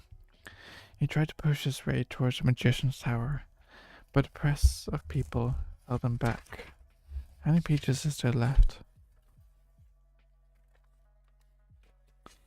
3 pages. Okay. So it's not too bad then. Yeah. Is there no work to be done? A voice roared. Heads turned to see Swordmaster Fannon, followed closely by Thomas. All the keep folk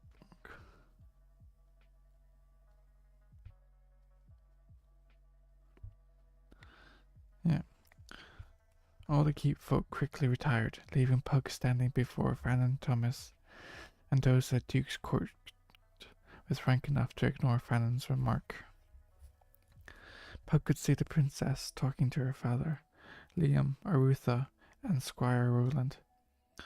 Fannon said, "What happened, boy?" Pug tried to speak, but stopped when he saw the Duke and his sons approaching. Kogan came hurrying behind the Duke, having been alerted by the general commotion in the courtyard. All bowed to the Duke when he approached, and Pug saw Caroline break free of Roland's solicitations and follow her father to stand at Pug's side. Lady Mama threw a besieged look heavenward, and Roland followed the girl, an open expression of surprise upon his face. When the princess took Pug's hand in her own, Roland's expression changed to one of black humoured jealousy. The Duke said, "My daughter had some very remarkable things about you, boy. I'd like to hear your account." Pug felt suddenly self-conscious and gently disengaged his hands from Caroline's. He recounted the events of the day, when Caroline enthusiastically adding embellishments. Between the two of them, the Duke gained a nearly accurate account of things. When Pug finished, Lord Borg asked, "How is it that trolls drowned in the stream, Pug?"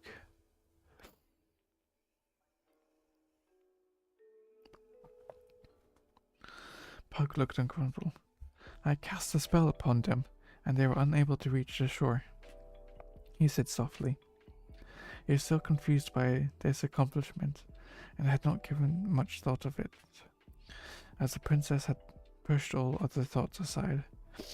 He could see surprise registered on Gorgon's face.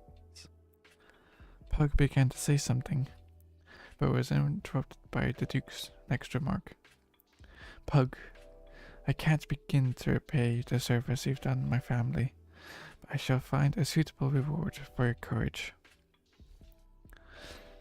In a boost of enthusiasm, Caroline threw her arms around Pug's neck, hugging him fiercely. Pug stood in embarrassment, looking frantically about, as if trying to communicate that this formality was none of his doing. Lady Marina looked ready to faint, and the Duke pointedly coughed, motioning with his head for his daughter to retire. As she left with Lady Marina, Kogan and Fannon simply let their amusement shown, as did Liam and Arutha. Roland shot Pug an angry, envious look, then turned and headed off towards his own quarters. Lord Borrican said to Kogan, "Take this boy to his room. He looks exhausted. I'll order food sent to him."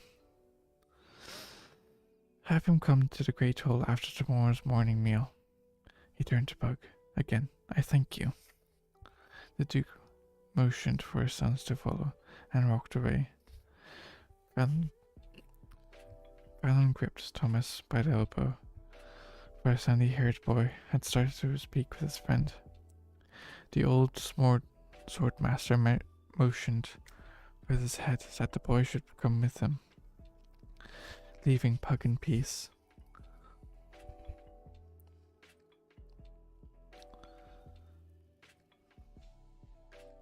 Thomas nodded, though he was burning with 1,000 questions. When they had all left, Koken placed his arm around the boy's shoulder. Come, Pug. You're tired, and there is much to speak of. Pug lay back on his pallet, the remains of his meal laying on a platter next to him. He couldn't remember ever being this tired before. Koken paced back and forth across the room. It's absolutely incredible. He waved a hand in the air, his red robe surging.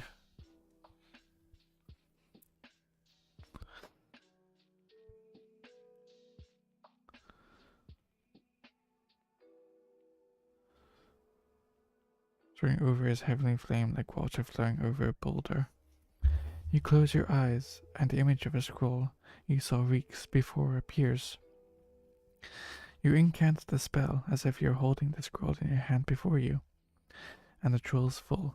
Absolutely incredible. Sitting down on the stool near the window, he continued. Pug, nothing like this has ever been done before. Do you know what you've done?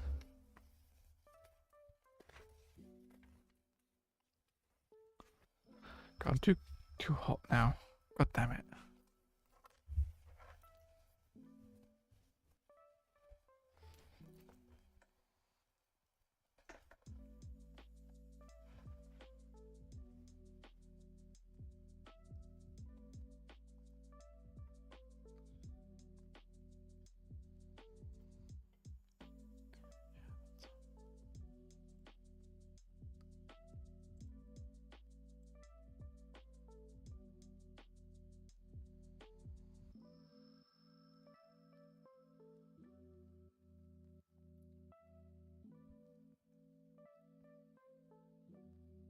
Pug started from the edge of a warm, soft sleep and looked at the magician.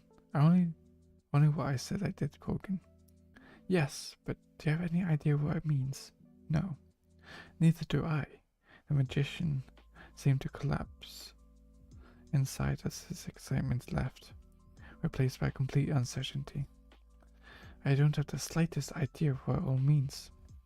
Magicians don't toss spells off the top of their heads. Clerics can, but they have a different focus and different magic. Do you remember what I told you about focus, Pug? Pug winced, not being in the mood to recite a lesson, but forced himself to sit up. Anyone who employs magic must have a focus for the power he uses.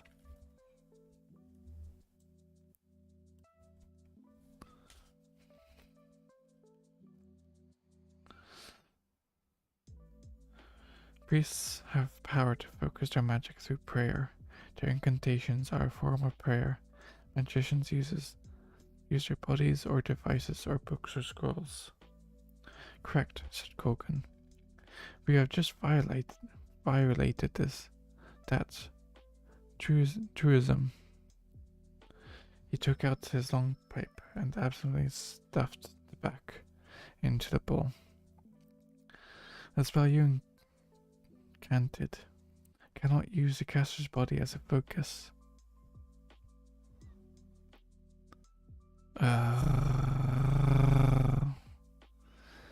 Je ne sais quoi.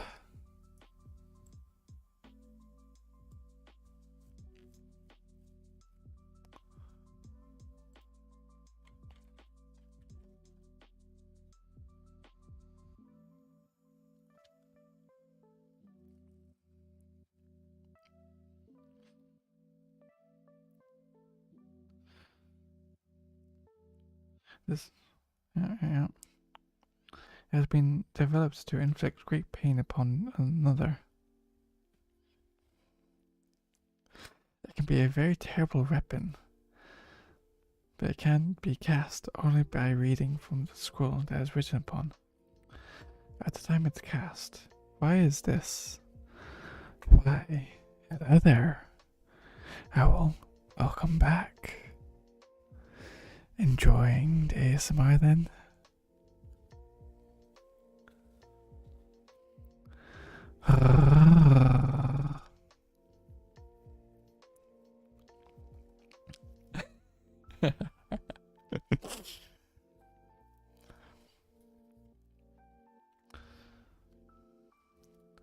Pug forced leaden eyelids open.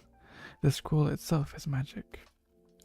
True, some magic is intrinsic to the magician, such as taking on the shape of an animal or smelling weather. But casting spells outside the body upon something else needs an external focus. Trying to incant the spell you used from memory should have produced terrible pain in you, not the trolls, if it would have worked at all. That is why magicians develop scrolls, books, and other devices to focus that sort of magic in a way that would not harm the caster.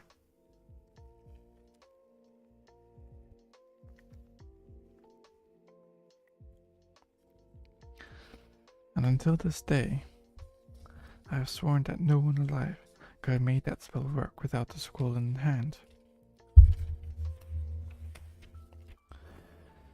Leaning against the windowsill, Kogan puffed on his pipe for a moment, gazing out into space. It's as if you've discovered a completely new form of magic, he said softly. Hearing no response, Kogan looked down at the boy, who was deeply asleep, shaking his head in wonder. The magician pulled the cover over the exhausted boy. He put out the lantern that hung on the wall and let himself out. Absolutely incredible.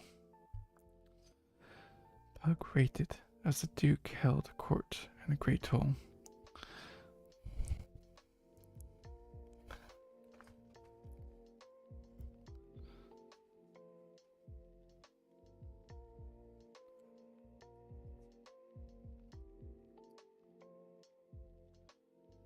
They stood regarding the boy, with expressions regarding from wonder to disbelief. The rumor of his deed had spread through the town, and had grown in the telling. Pug wore new clothing, which had been in his room when he awoke. In his newfound splendor, he felt self-conscious and awkward.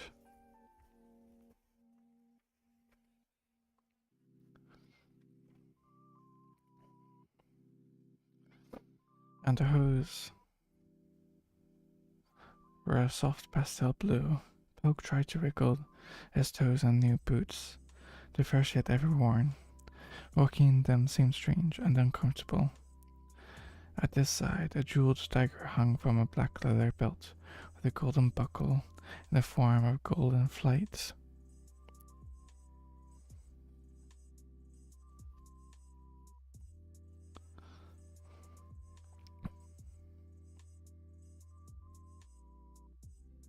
Oh!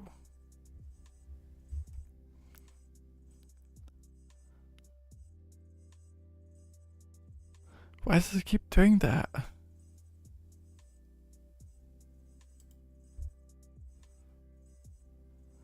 Oh no. That's terrible. I don't know why I keep disconnecting. That's really bizarre.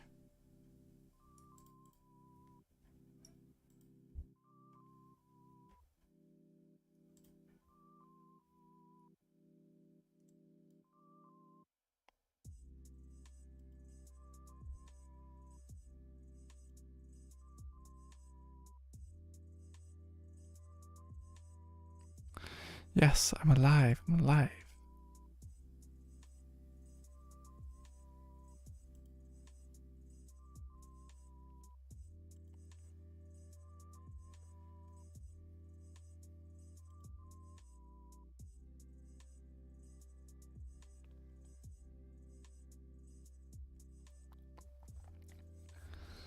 Where am I? The tunic was a bright yellow affair of the costliest silk, and the hose. Yeah.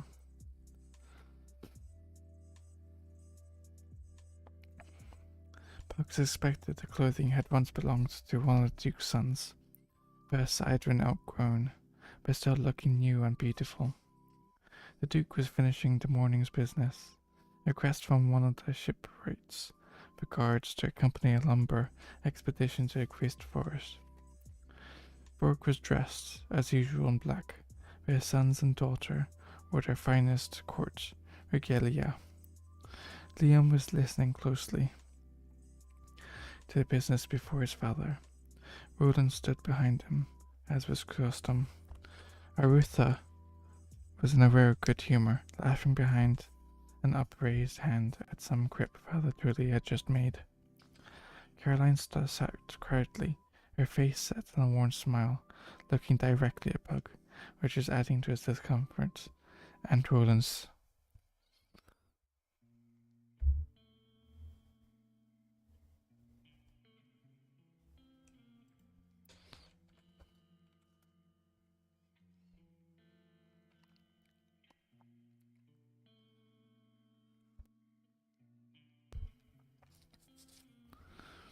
The Duke gave his permission for a company of guards to accompany the craftsmen into the forest.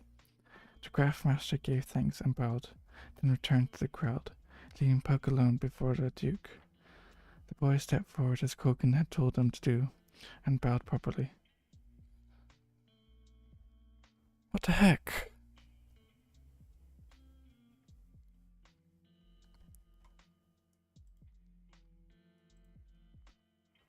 What is going on?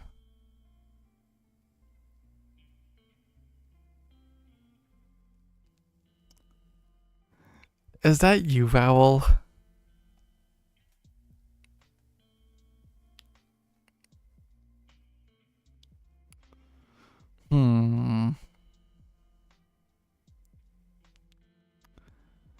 Yeah, maybe I should take away your crown then, shouldn't I, Owl?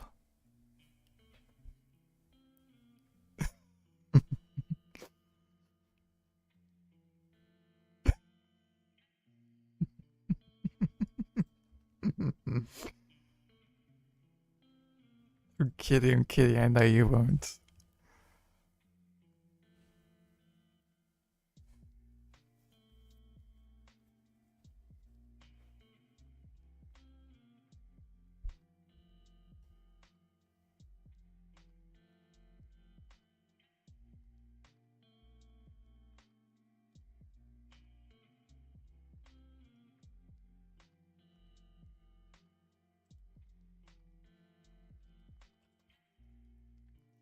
I'm joking, Owl.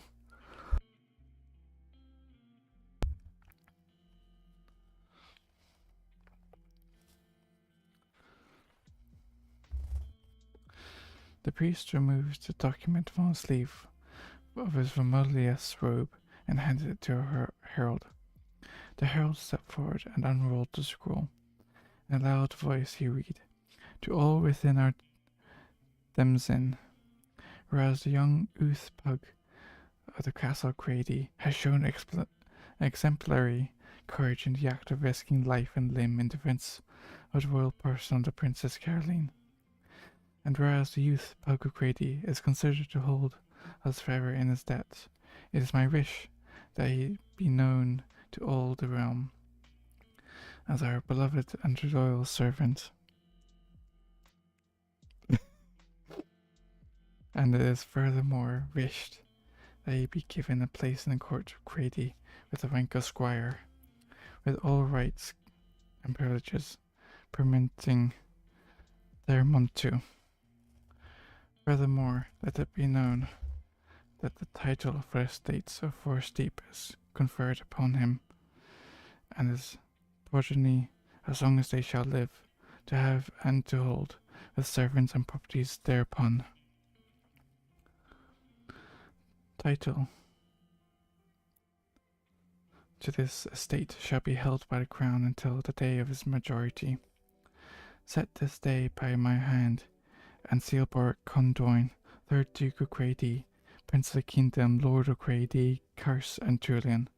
Warden arrest, Knight General and the King's armies, heir permissive to the throne of Orleans. Bug felt his knees go slack, but caught himself before he fell. The room erupted in cheers. People were pressing around him, offering their congratulations and slapping him on the back. He is a squire and landholder. The Franklins a house a stock. He is rich, or at least he would be in 3 years, when he reached his majority.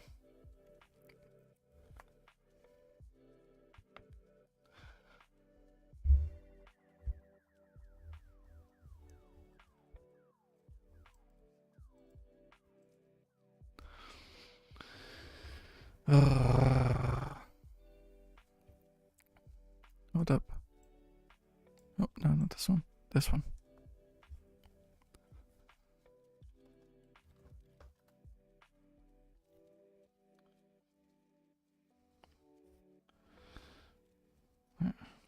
Both princesses smiled at Pug, and the princess seemed positively aglow. Roland gave Pug a rueful smile, as if in disbelief. "I'm honored, Your Grace," Pug stammered. "I don't know what to say." "Then say nothing, Pug. It makes you seem wise when everyone's babbling. Come, and we'll have a talk." The Duke motioned for a chair to be placed near his own, as he put her arm around the boy's shoulders and walked him through the crowd.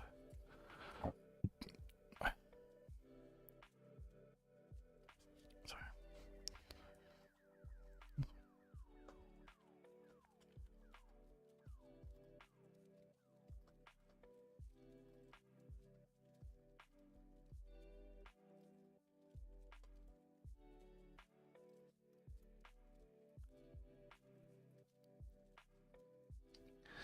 "You may all leave us now. I'd speak with the squire." The crowd pressing around muttered in disappointment, but began to drift out of the hall. "Except you two."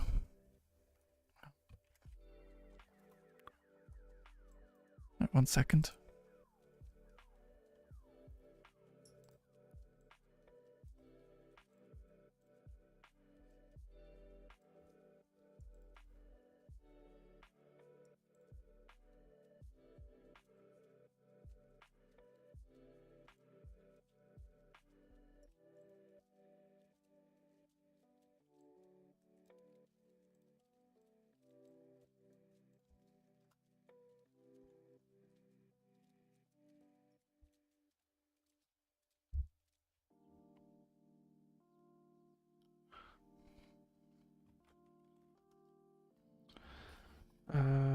Where am I at?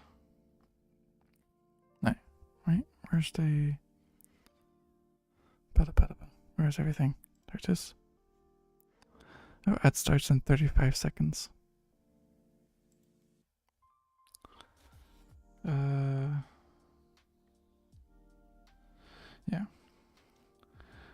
The Duke added, pointing toward Coken and Tully.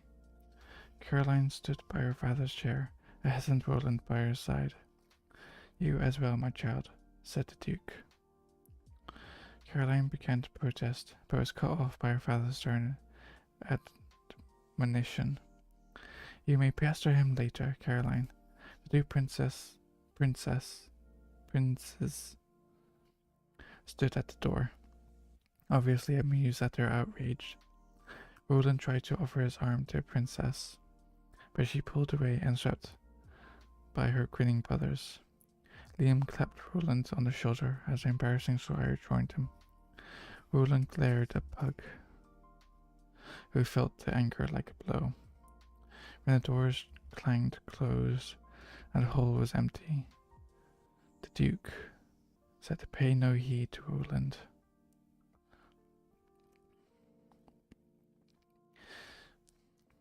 "Pug, my daughter has him firmly under his spell. He counts himself in love with her and wishes someday to petition for her hand." With a lingering look at the closed door, he added almost absently, "But you'll have to show me he's more than the rack shell he's growing into now, if you have their hopes for my consent." that, we'll take a small break. Wait for the ads to finish.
Okay, and we're back.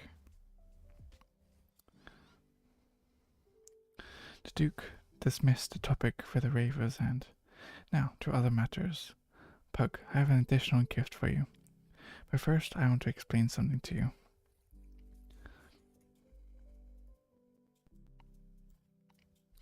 My family is among the oldest in the kingdom. I, myself, am descended from a king.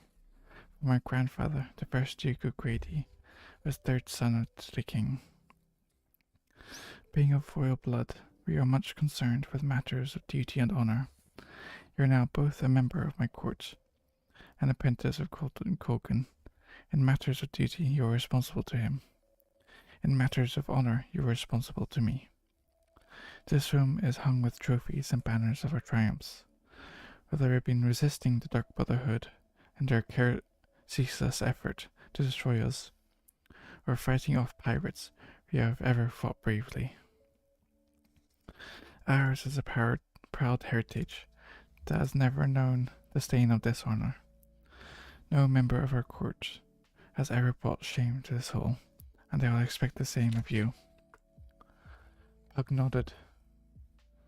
Tales of glory and honor remembered from his youth spinning in his mind. The Duke smiled.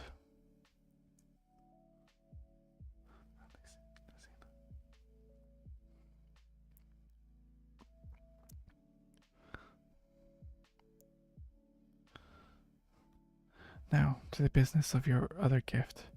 Violet had a document that I asked him to draw up last night.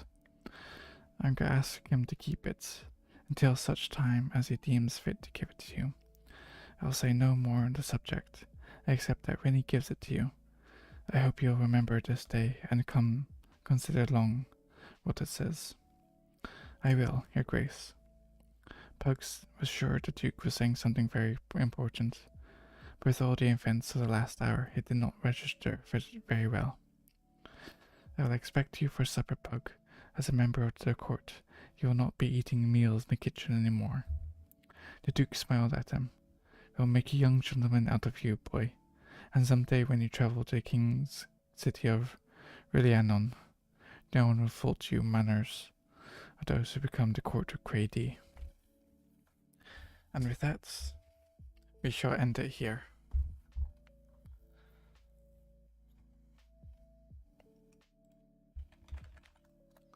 Who shall we read out to is the question, isn't it?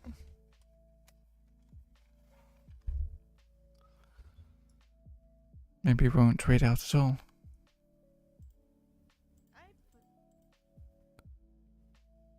Oh, perhaps we are still alive. You know what, let's read out to Pathy. Have I read out to Pathy before? No, we have. No.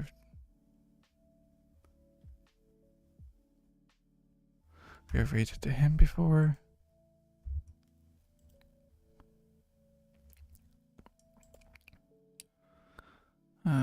Who's first plague?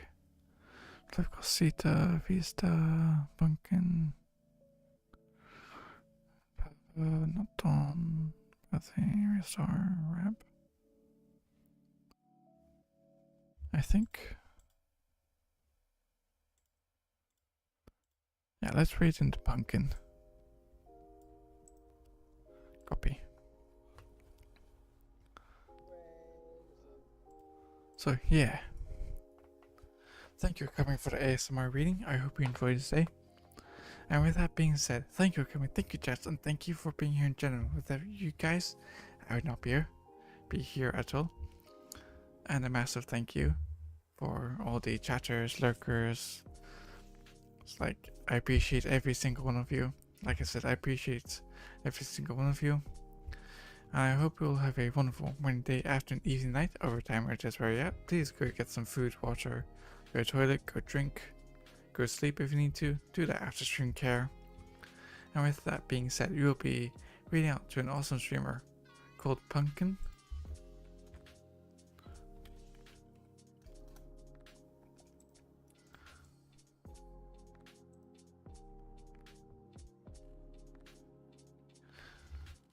And they are playing. Where are they playing again? No, I had their stream up.